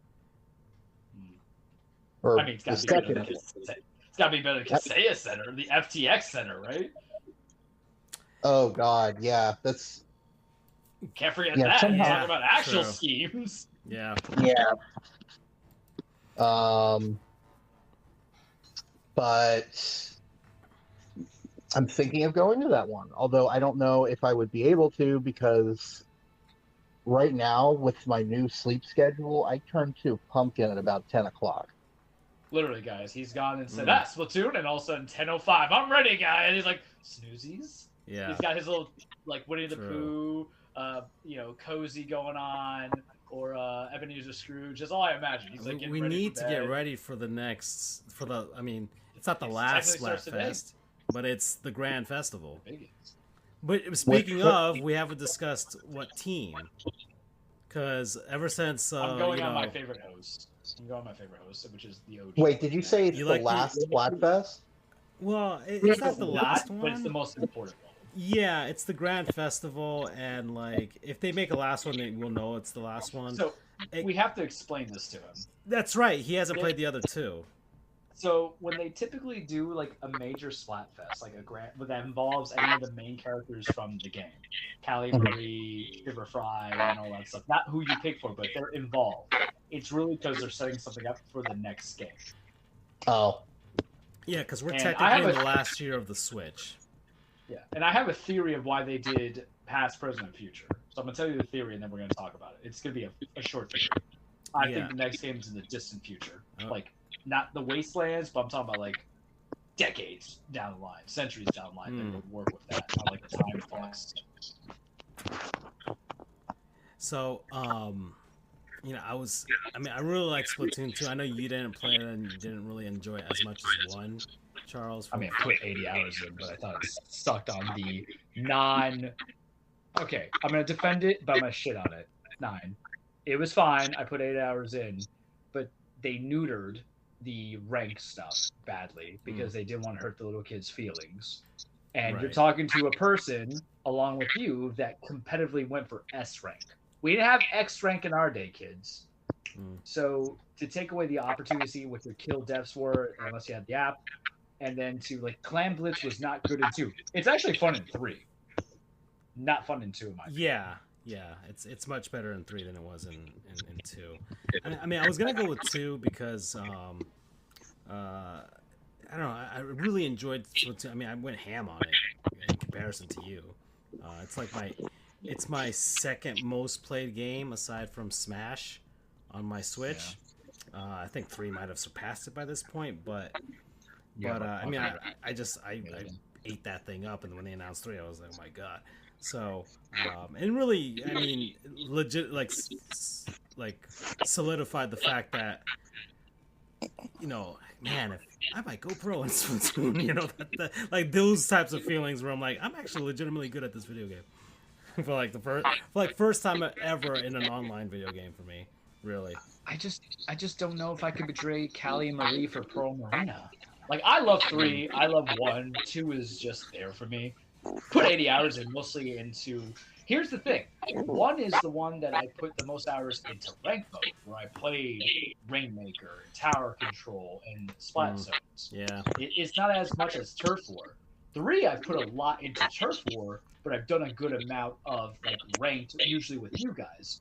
And I appreciate them at least having a competitive side, but they're still too afraid to just let it become as competitive as it was in 1, where it was just like, sink or swim. Like Andrew, you don't understand. You could lose your ranking in 1. You could get all the way to S in one night, and the next night that you play, you can fall all the way down to C, as opposed to the seasons, which I appreciate. I appreciate that season always resets you at C anyway, because it takes away that anxiety. But I was like an addict, man. Francisco was part of that. That's where our friendship was predicated on, where his cousin and my other best friend was on there, and we're just like knocking it out. I mean, I don't mind going with the OGs for this splat, because I do want to be on the same team for this Grand Festival thing. They had the big run as well. I played that last weekend. When does it start? Today. Hmm. But I think it's this weekend. Yeah. So, all right. Well, I'm gonna have to set aside some time to play then, because I mean, I want in on tomorrow's this. Friday. Yep. Right? So Tomorrow is Friday. Tomorrow's Friday. College football is Saturday, right? I mean, technically it's all these days, right? But Friday would probably be your best day because you don't have all college football on Saturday, right? Because you're still doing the RCFB thing. Kind of. Yeah. Okay, yeah. And I've discussed this with Armando on the Locked On Panthers podcast. I may be able to go to Panthers games as a credential member again. Nice. In his stead on weekend games. Because he lives in Orlando, but he can get media credentials. And I told him I'd be willing to get back into the game, But yeah. Maybe. Depends.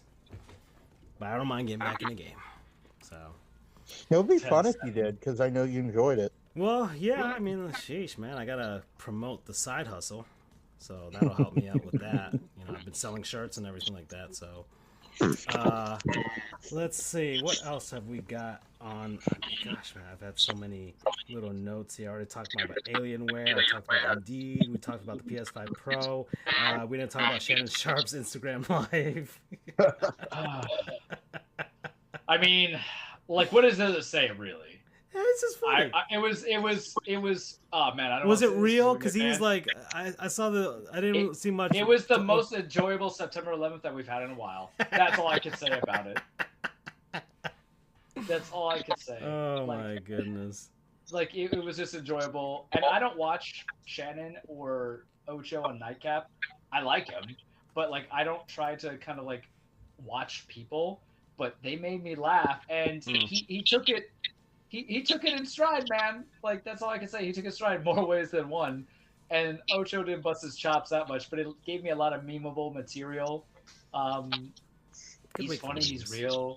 If anything, who I feel most bad for is obviously his lady friend, because, I can only imagine how embarrassing it is. But it put some humor in a day that still has dampering for many, many Americans across there. There you go. Yeah. But it's been a good week for memes. I'll tell you that much. My That pets are still alive, man. everybody. So just letting you know. My dog has not been eaten yet. As political as I'll get on the show, Yeah. but there we go. I'm assuming Luna's okay, Andrew. Yeah, that's fine. Okay, she's fine too. So all our pets are alive and accounted for so far. She's just chilling. She's good. I mean, over the course, we were doing Hot Goof Summer as well. But I do have a personal trainer now.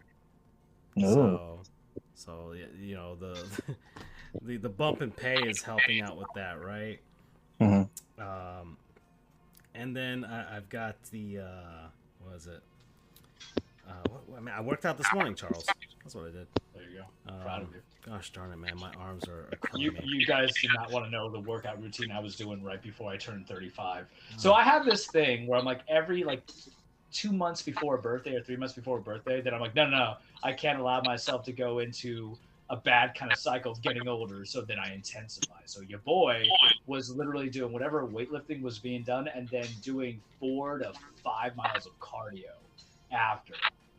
That was the insanity of it, but now I just can't get away from it. But thankfully, with the sinus infection I had for last week, I've just kind of eased up on the cardio for obvious reasons, so I don't get sick again or die. But I did hit 365 on the deadlifts, guys. I wasn't even able to do that in my heaviest weight in law school, and I was 185. So I was like, hey, we're doing it. My back's okay. Oh, I forgot my other non-sponsor. My neck's been bad, so I bought the Dreamy Blue pillow, which is shredded memory foam. Fantastic. It's $50. I know it's kind of steep. Just get it. It's fine. But hot Goofs stuffer. Now we're gonna become Strong Boy Solstice. I don't know if the solstice is actually now, but I'm just gonna run with it. Or Strong Boy September then, right? You recommend this pillow, Charles? Yeah, the Dreamy Blue. Yeah. It's shredded memory foam. It comes with extra foam that you can put in. I have neck problems for years of just bad posture, weightlifting, all that stuff that comes in. And the goose feather pillows and the regular pillows don't work. And my massage therapist, James, love you, James, you're fantastic. Saw him yesterday. He recommended it. I believe him. He also plays games. He recommends Cyberpunk and all this other stuff and other games. I believe in this man. When he tells me, he can tell me I can, just jump off a bridge and turn out okay. I probably do it. But it was effective. It was good. Didn't hurt my neck at all. I only sleep with one. I don't need two. And that was the crazy thing. You just stuff it. But normally, if I sleep with one pillow, my head's so damn big that I'm suffocating. But if I sleep with two pillows and it's craned up a little bit and bent, but I could just sleep with perfectly fine. And I've had better sleep with it. My mother got it, so she's doing well on it. If you have neck pains or you need a new pillow, give it a shot. Okay. Andrew, anything, gosh, I mean, I've seen some of the memes from Sicko Committee about the Pack Plus, X or whatever they're calling it now. Yeah. The Pack 2. Pack ? Yeah, college. I'm not watching college football because the season's over for me. So that was the perfect way to start your season, for Andrew and I at least, to heckle. Yeah. But luckily the Panthers won the cup, so nothing can hurt me. Right now, Florida also sucks as well. So yay us. It's Andrew and I who are really trying to figure out who's the best Florida team. And Andrew, you missed this portion, but I am getting back into college football by, one, just crapping on everything Mario Cristobal does, and two, crapping on everything Deion Sanders does. So hey. So what's the pulse, Andrew, on college football? Well, the big story, obviously, is that that just came down this morning. Is that the Pac-12, and yes, it is still the Pac-12.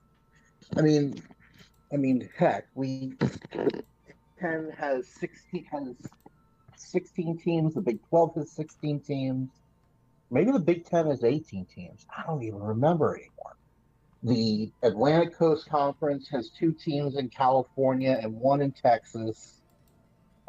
Names don't mean anything, just like sports names don't mean anything anymore. Names don't mean anything anymore. So the Pac-12, which is the Pac-2 right now, with Oregon State, Washington State, they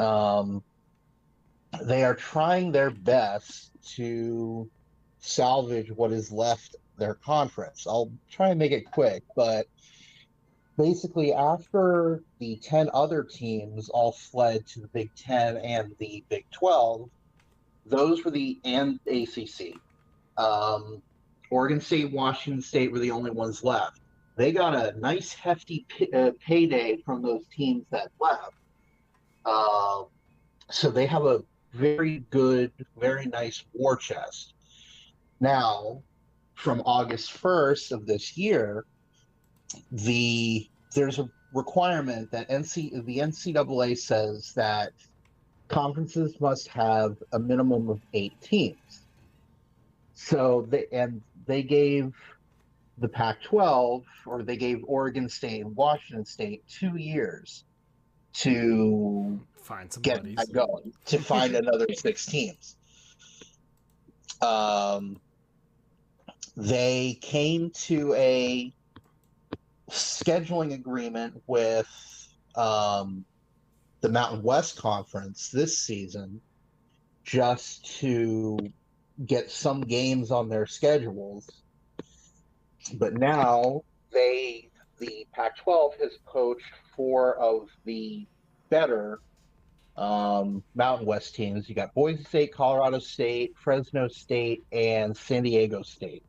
Which, fun fact, all 6 teams in the Pac-12, and this is effective in 2026, they all end in state. They what? All of them end in state.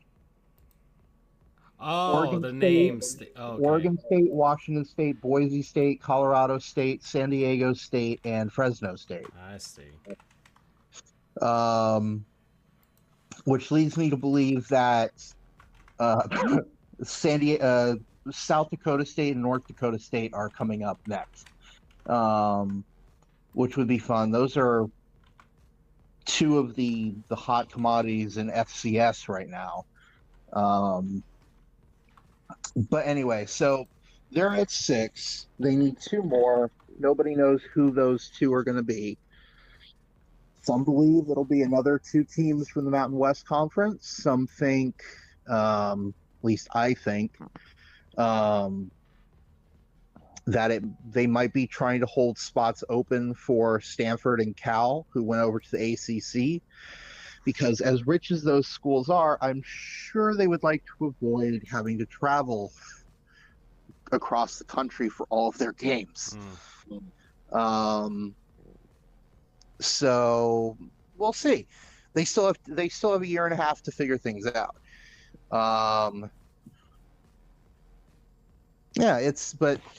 It's the continuation of a crazy year of conference realignment. The Conference USA, which has been the poaching boy of the American, which was poached by the Big 12, brought in Kennesaw State, Sam Houston, the past couple of seasons. They're now in the future going to be bringing in Delaware and Missouri State. They're trying their best to backfill from being poached. Which, by the way, screw Pete Garcia. He was the athletic director at FIU for quite a while. He screwed FIU majorly. If he had just done a neutral job instead of actively sabotaging the athletics department, they would be in the American right now with FAU. But they're not, thanks to his, I hesitate to even call it negligence, because it's probably more than that. It's a shame. I mean, who knows? If they turn things around, maybe they might get up there in a few years when the American is inevitably poached again. We'll see. Who knows? Although the poaching may be over, there may be no more poaching to be poached. Although, speaking of FIU, and I love this irony, the Panthers are playing at Pitbull Stadium. Yep. That So happened. the Panthers are getting, I think, $1.5 million a year for 5 years, with an option for another 5 after that, from Mr. Worldwide, Mr. 305. You gotta say it with the accent, Mr. Worldwide. I'm not even going there. So he And he gets some pretty decent stuff too. He gets to use the venue for free for X amount of days. I think 10 days in the That's course of a year. funny. Um, he has a free suite, which I guess their suite's all right. I've seen them. Um, the big thing is he's bringing some much needed visibility to the school and much needed money.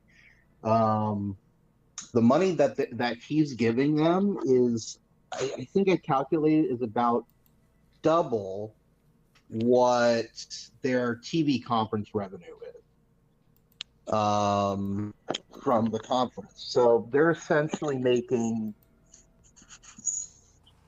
whatever the math is. They're making more money than a lot of their counterparts.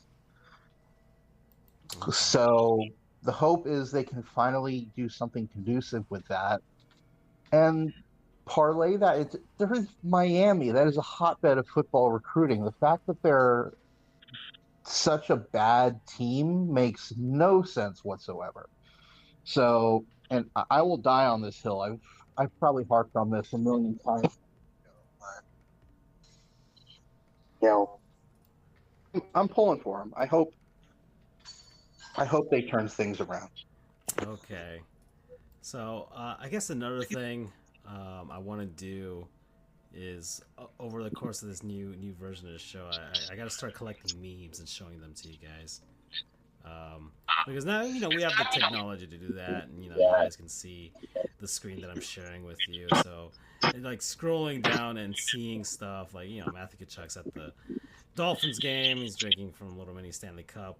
The LA Chargers signed cornerback DiCaprio Boodle to their practice squad, and it sounds like a name straight out of Grayson Waller and Austin Theory having the Edmonton Oilers, man. You can use that for anything. Here's the Sickles Committee, the pack N+1, the pack half.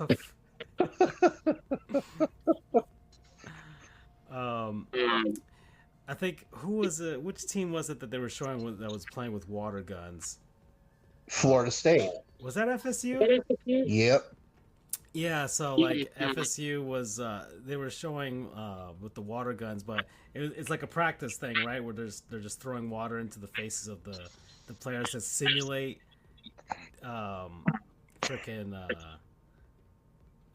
or maybe that's a different team. No, that was an NFL team. That was an NFL team that was throwing water into the face of a player making a catch on a kickoff to kind of simulate, making that during the rain, right? And so they're showing the Baltimore Ravens here practicing with, the hoses here, but then I got the comment why they got the water pressure set to civil rights. Oh man, we appreciate the meme community for sure. I do, and I actually want to be able to share these guys. We can like laugh at them and react to them. I love this from the debate. Look at the NBA on TNT crew to moderate the next debate. Who's eating the pets? Who's eating the pets, Chuckster? No women in San Antonio. Oh, that's great. And then we've had a bunch of memes, but I got to start actually like retweeting these more with our account to make it more of that, because I'd like to be able to like actually look at memes and laugh at them with you guys. So it has nothing to do with sports either. Francisco, I gotta speak to you about sports real quickly. Yeah.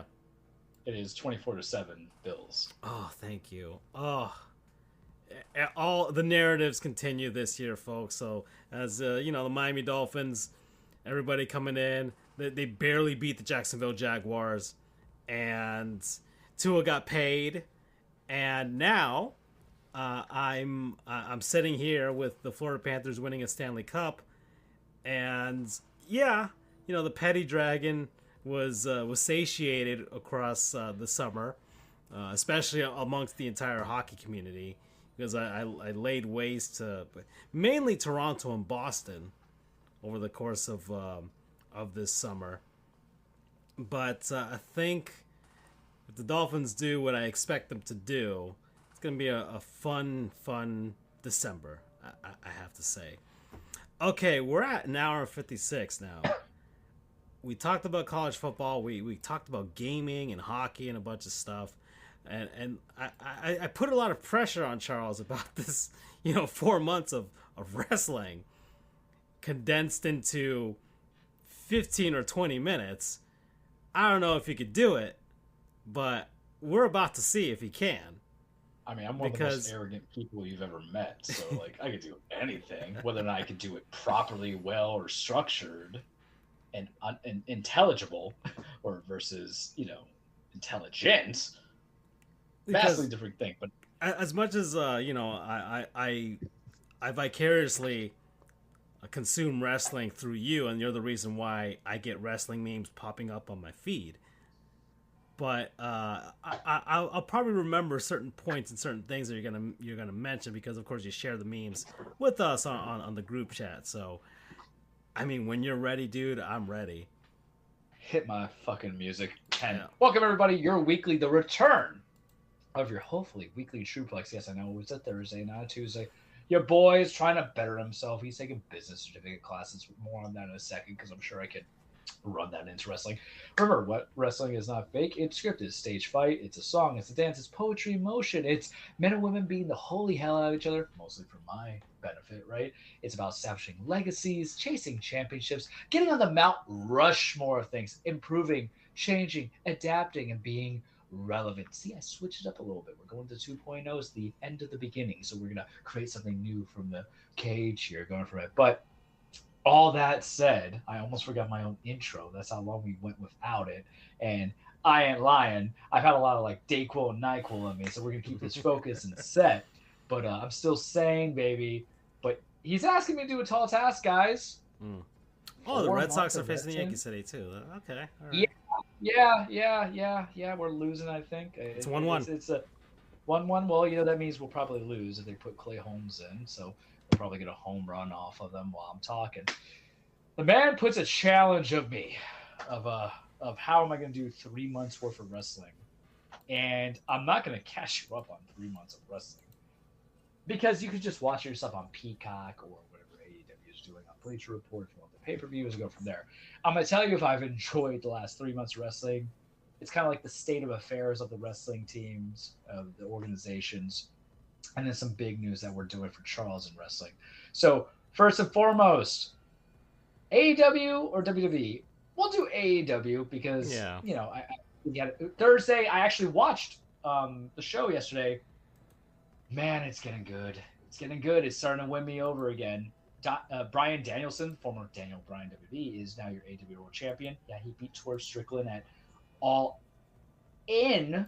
That was on August 25th, my birthday. I didn't pay to go watch it, but I made sure I just did that streaming stuff. So Swerve's no longer champion. Bryan Danielson is. He got choked out by his boys. At the All Out pay-per-view. Kind of weird. I wasn't ready for it. Like, I knew it was going to come, but I don't think you should do. And the reason why I'm going to explain to you why I have beef with it is the Blackpool Combat Club that consists of Bryan Danielson, Wheeler Yuta, Claudio. I almost said his original name, but he was Cesaro, but Claudio, and Jon Moxley. Moxley kind of left a little bit after he lost the IWGP title to Naito on Forbidden Door. That was a pay-per-view that we were off the show on. And so he was off a bit. He came back the last couple of weeks with Marina Shafir, kind of saying that the system needs to be cleansed. There's a bunch of egos there. So you're like, are they bros or not bros? But he was there. He helped them out. But Danielson has the main belt, and then Wheeler Yuta and Claudio with Pac, who used to be part of Death Triangle, but no longer part of Death Triangle because the Lucha Bros of Rey Fenix and Pentagon Jr., Pentagon El Zero Mero, whatever the hell he was called. He's got like 5 different names that are going to change. They're leaving to go WWE, allegedly. So, but Pac just won the Trios Championship with Claudio and Yuta, and then they betrayed Danielson. I'm like, but when all your guys have the gold, why would you like betray another guy who has a different gold? You know what I mean? It makes no sense. It makes no sense to me. But the storyline can be captivating. So I'm interested into it, but you're going to have Moxley eventually get to Danielson, but Danielson's actually going to get Nigel McGuinness. I have to kind of explain Nigel McGuinness for a little bit because you might know him as a commentator on AEW. You might know him as a commentator when he was in NXT. Nigel McGuinness is regarded as one of the top, if not the top, Ring of Honor wrestler, and he had to retire at some point, so he hasn't wrestled in a very long time. And he came back into wrestling at Wembley when they were at All In. They're showing. That's why I'm seeing like this image that this was like they back in Ring of Honor back in 2009. Correct. These guys went at it. Yeah, and then like Danielson, him and McGuinness have a storied history. And I used to watch Ring of Honor actually. Like I haven't always been a WWE WF guy. I always kept my, I was like Wu-Tang. I had to diversify my bonds and stocks. You know what I mean? So, and that's how you got to see some guys. And I never understand Twitter. Y'all are fake, but follow us on the Twitter anyway. Y'all are fake tough guys in that sense. Just let people enjoy all kinds of wrestling. You don't need tribalism. But especially I say that because I came from the WCW WWF days, so I know what it was to have parity. And not having different kind of wrestling organizations put too much into one, hevel and into one area, and that's how you got some bad wrestling. It's kind of what's happening with the PS5 Pro, right? That's why I heard somebody analogize it to, because Xbox couldn't step up their game. That's why we're getting this ridiculous rates of all this other stuff. Not true, but I can understand the sentiment. Point being, Nigel, I believe, had quit wrestling because of, I don't want to say it was like hepatitis C or something like that, but there's blading, and you shouldn't do blading in wrestling, but you got to get a little color on you to make it more magical. But there was something that caused him to have to retire for some time, and I think that's actually probably accurate what I said one of the few times, because I haven't researched Nigel in a long time about why he retired. But he's coming back. He's going to go face Danielson in Grand Slam. State of things at AEW and the champions. That's how I'm going to kind of like make this work. Danielson is champion, big thumbs up. You guys know I ride that Bryan Danielson dick pretty hard. Loved him in WWE, loved him when he was in Ring of Honor in the back in the day. Love him here. He produces matches I love. He has been a catalyst of why I have purchased pay-per-views for AEW. I think he is, if not the best generational wrestler that we have right now, one of them. Everything he does right, he matches with everybody's style. Him as your main guy, especially he had so many chances to do so, it's something that kind of made me say, yeah, this is definitely the way you kind of have to go for it and then do it. And I'm always all in, no pun intended for anybody who watches AEW, as a basis to watch it and go from there. I'm like researching Nigel McGuinness as we're doing all of that. Let's see. Yeah, hepatitis B. Sorry, I shouldn't even go into all this stuff. That's his own personal matter. I was just curious to see if my memory still worked after years of law school abuse. But I like it. The other titles are trash. That's how I'm just going to start this off. Jack Perry, TNT champion. I just can't get behind it, man. The matches or whatever. He actually went against Danielson last week. And I was like, I don't like champions who have titles going against each other. It takes away from the other guys who are supposed to be on there. I'm not crazy about it. I'm not loving it. I don't know who's going to beat him. I'm sure he's a nice guy. Everybody's a nice guy in my eyes. And here's the thing. I never call anyone a bad performer in wrestling either, because I'm not in the ring. You guys are in the ring. Shit. I'd be surprised if anybody who watches wrestling on the Twitter or anything else could actually get into the ring. You know what I mean? But I'm not for it. Young Bucks as tag champions, they've only defended belts like once, man. And I get the whole thing that they're the elite, so they're supposed to be like the corrupt powers, but I don't need these kind of stories and champions always be more than 3 months, man. You can split it up. You don't need 4, 5, 6, 7, 8 matches or months going on. You need to kind of like emphasize. And then now they just had Will Ospreay and Kyle Fletcher win the Casino Gauntlet for the tag titles, even though Will is the international champion. More on that in a second. And you could have had Takesha and Fletcher teaming up against Young Bucks in the same stable. Because remember, AEW is very stable heavy. So that's why I have to kind of like explain it in this fashion. But instead you're going for somebody else, and it's like, and I get why they're doing it, because it's going to lead to Takesha leaving and going against the Don Callis family. Regardless, Young Bucks not feeling it, and they're great talents. I've never like poo-pooed on them before. Have I been crazy about their work in AEW? Not as much as the work they were doing in Ring of Honor and New Japan and PWG, but whatever, it's fine. It's wrestling. If I don't like it, just change the channel, right? Kazuchika Okada as Continental Classic Champion or Continental Champion, whatever they call it now. I love him. I love the style of wrestling. He helped me get into New Japan wrestling when him and Kenny Omega were feuding each other, and then him and Tanahashi and all the other guys. Him and Takesha's going to happen. That'd be good. That's all I can say about it, right? Trios Championship right now, that's up in the air because Blackpool Combat Club has it, but there's that drama because it's Pac, Yuta, and Claudio. The reason why it matters is that when they betrayed Danielson, Yuta wasn't for it. And he's being held back by Pac going, no, no, no, don't do this. So there's going to be some division. Let's see what happens. But the Trios Championship, I felt, has taken away from the tag team division. And Charles, what is Trios Championship? 3 versus 3. What's tag team? 2 versus 2. When you have a stable that consists of 4 people, essentially, it kind of mucks it up a little bit. A stable of 4 really should be 1 should be for the main belt, 1 should be for the mid-card belt, 2 should be for the tag belts. It's simple. But you know what? Sometimes you have to just stir the pot a little bit. Women's titles. Oh, man, state of that division. Toni Storm lost to Mariah May, who I've sent you many Twitter memes and videos of. She's a doll, man. That's all I can say. She is now the AEW Women's Champion. Love her character work. It was a perfect story. It paid off. It's one of those long-term investments that happened that I was very happy with. I don't know who she'll lose that belt to. I know they'll continue her and Toni at some point. I thought Toni Storm actually did great character work, which was a 360 from what, or not 360, a 180 from what she did in her time in WWE, and even how she did her first beginning points in AEW when she came as a face, then went with the Outcast, which was such a terrible faction, and now did her own thing as Timeless Toni Storm. Okay, the second women's championship, the TBS championship, held by Mercedes Moné, Mercedes Vernado, Sasha Banks, formerly known. The Britt Baker match was not good. The match with Shida was good. She has talents. I think she's trying to find her footing in being in AEW versus WWE. Because remember, left WWE, she was part of the walkouts, went to New Japan, won the women's title, won the strong. She was competing for the strong championship, tore her knee. Willow had to beat her. Now she's just been in AEW for a couple months, like 3 months or so, finding her footing, because you have to just kind of change your arc. You have to change your style. You have to change your character, even though you're still embracing what you were. You were the boss in WWE, but now you're the CEO. Great dance, everything. I appreciate her as a talent. I think she's a victim of not enough story time throughout the entire women's division to show parity, and that's going to be interesting how Tony Khan juggles it as a booker, and I'm going to explain to you guys why for a brief second. You have 2 titles in the women's division. You got several in the men's division, right?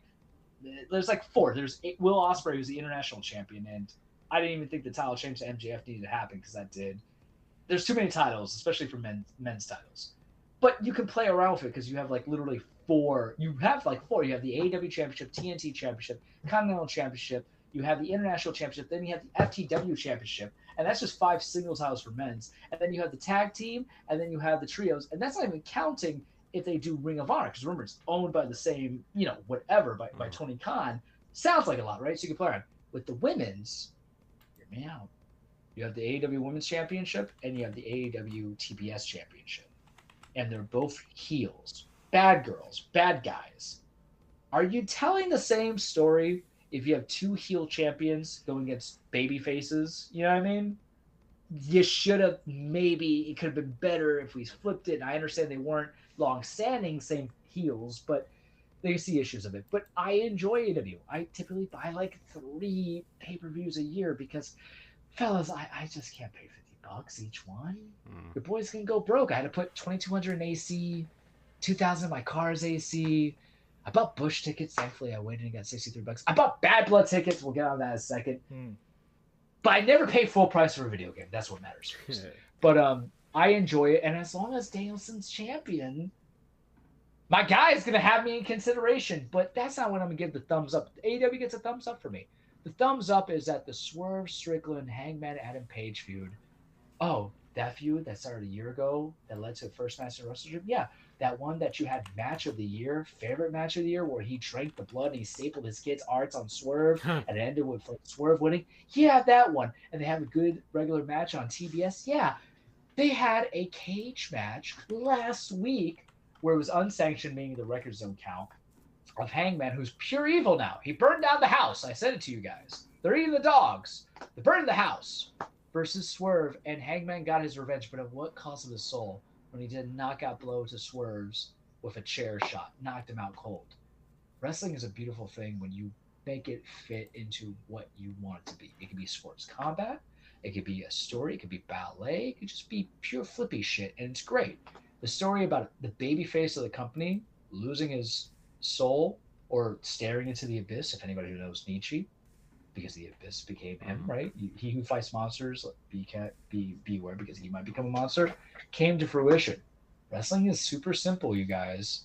You just gotta bullet point it, and the bullet points have played off. That's why you get the thumbs up. I don't need the matches themselves. I can like identify and like, yeah, I want to watch this stuff and go from there. But I have social media and I have other ways of watching it. But a story is what gets me to take my Wednesdays and my Fridays and whatever to watch. I don't watch Rampage and Collision. Sorry, I'm just but it takes looking me at to go from there. the memes. Him burning the house, Yeah, it was well, great. Prince Nana eating Paige's chocolate covered berries. I love Nana. I love Nana though. He cracks me up. Sort of breaking thing was one that putting his merch over Adam's sleeping baby. But that's what led to it. So it's like, are you even a bad guy, or are you just upping a bad guy? You know what I mean? And then drinking his blood. I remember that. Oh yeah, and I remember it made Andrew uncomfortable. Yeah, and Andrew's been a little bit more versed in the wrestling, where it's like, Jesus Christ, and I loved it because I'd never seen it and it made me feel uncomfortable. But I get it. Like I don't know if you guys ever been in a fight, but if you, I have. Obviously, I got a big mouth, so people don't throw hands at me, even in my adult life. But the whole purpose of it is that you don't play fair. You play dirty. If you, Harry Dresden, Jim Butcher, you guys should read those books or listen to audiobooks. Butcher, give me 12 months, man. Come on. Follow him. He has a Twitter. The whole thing is like anybody who's fought a fair fight never won a fight kind of mentality. You don't fight. You got to fight dirty to win. And that's what these two have been doing for a year. This is just in a year.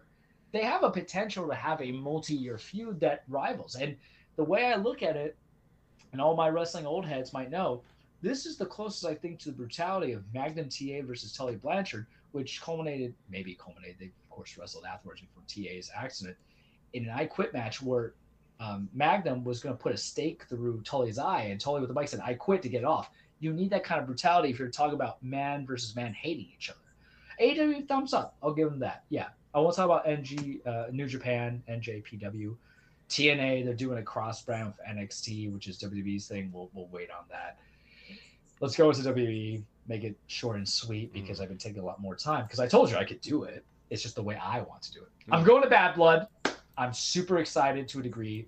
My buddy Tony and his wife, they were like, all right, let's talk about this. And originally the plan was we're going to go to WrestleMania in Vegas.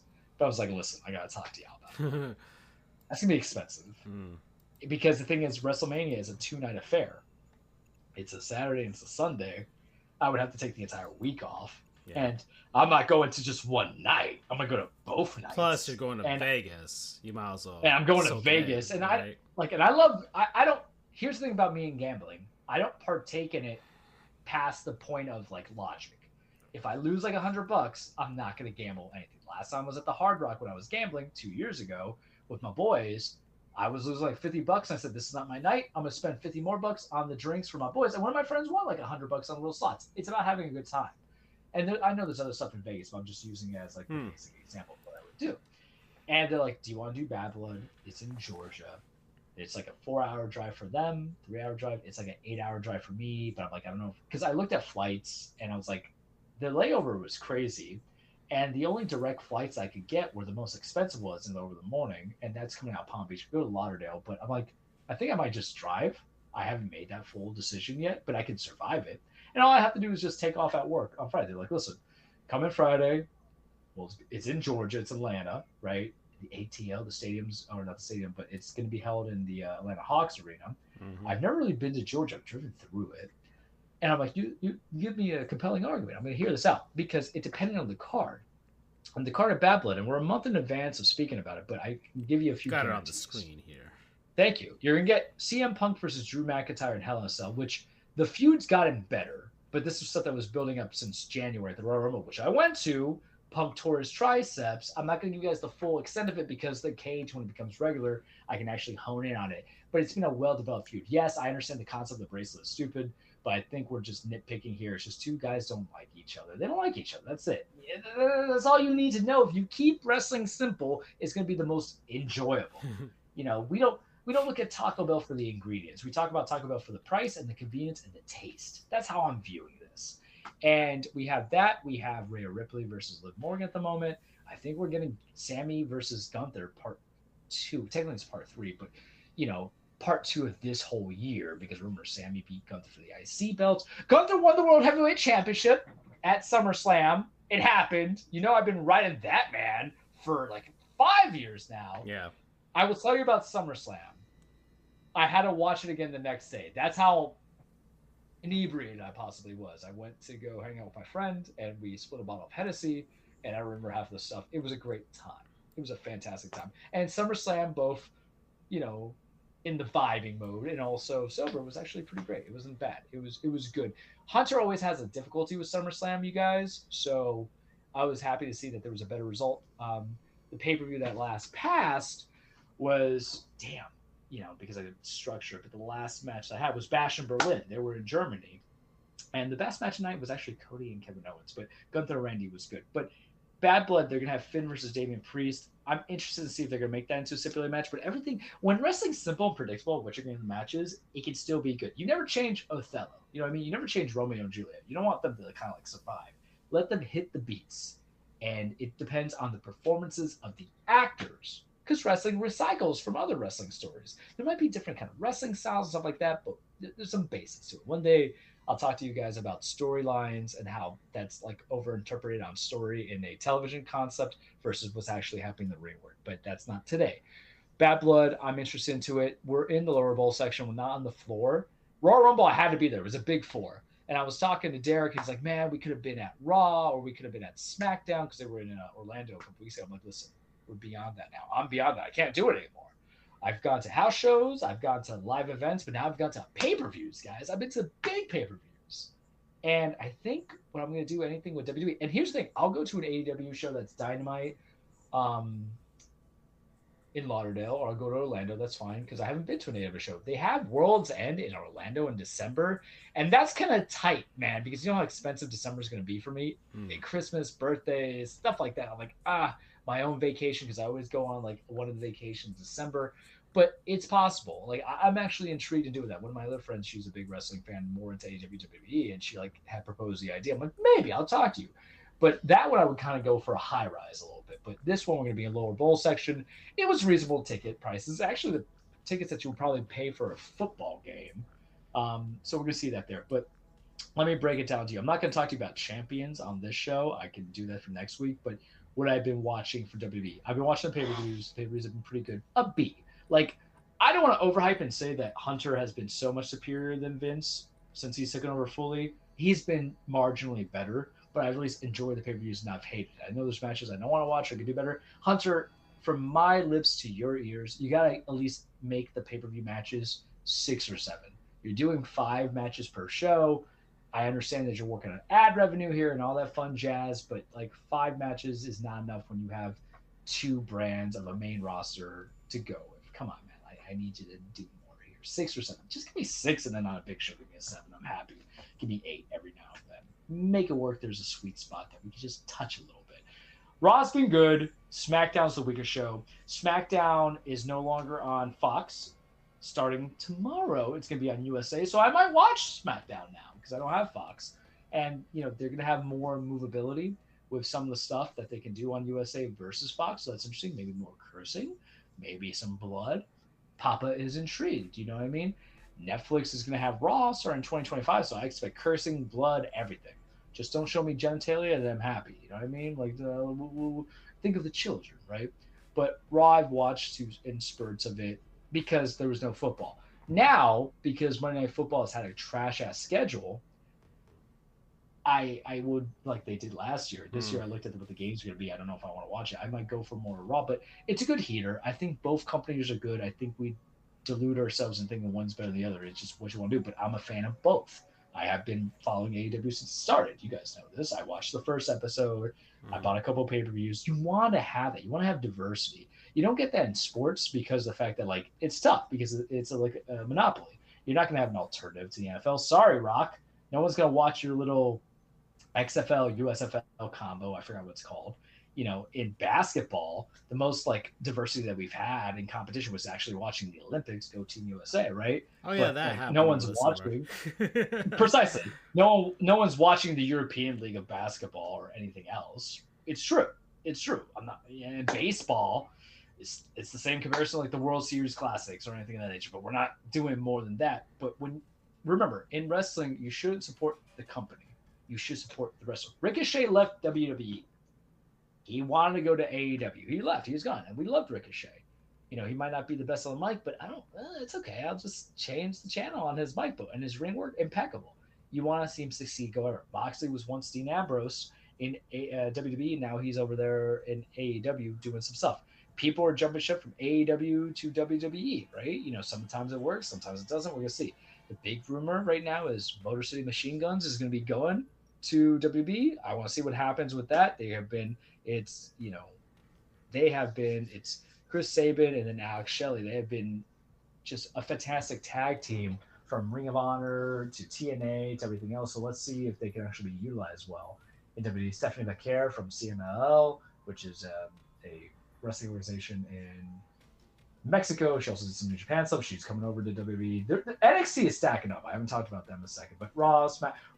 SmackDown has been meh. I don't watch it, but maybe a chance. NXT has been okay. I typically kind of just that's the one I Twitter the most. I just see what the Twitter feed is, and then I'll watch the pay-per-views when I can. People that will give you a thumbs up on over in NXT. Roxanne Perez, I'm going to give her a thumbs up on. Julia, she made her debut last week and her in-ring debut this week. Big fan of her. I've sent you guys stuff on her. I'm like, yeah, I'm going to watch that because, she's a fantastic performer. She has a stiff, strong style from her days in Stardom. Her English is actually very good, which I think is a problem whenever they bring anybody who's out from America into the WWE. They don't know how to capitalize on that. So you want to see people succeed. If they get Motor City Machine Guns, that would be good too.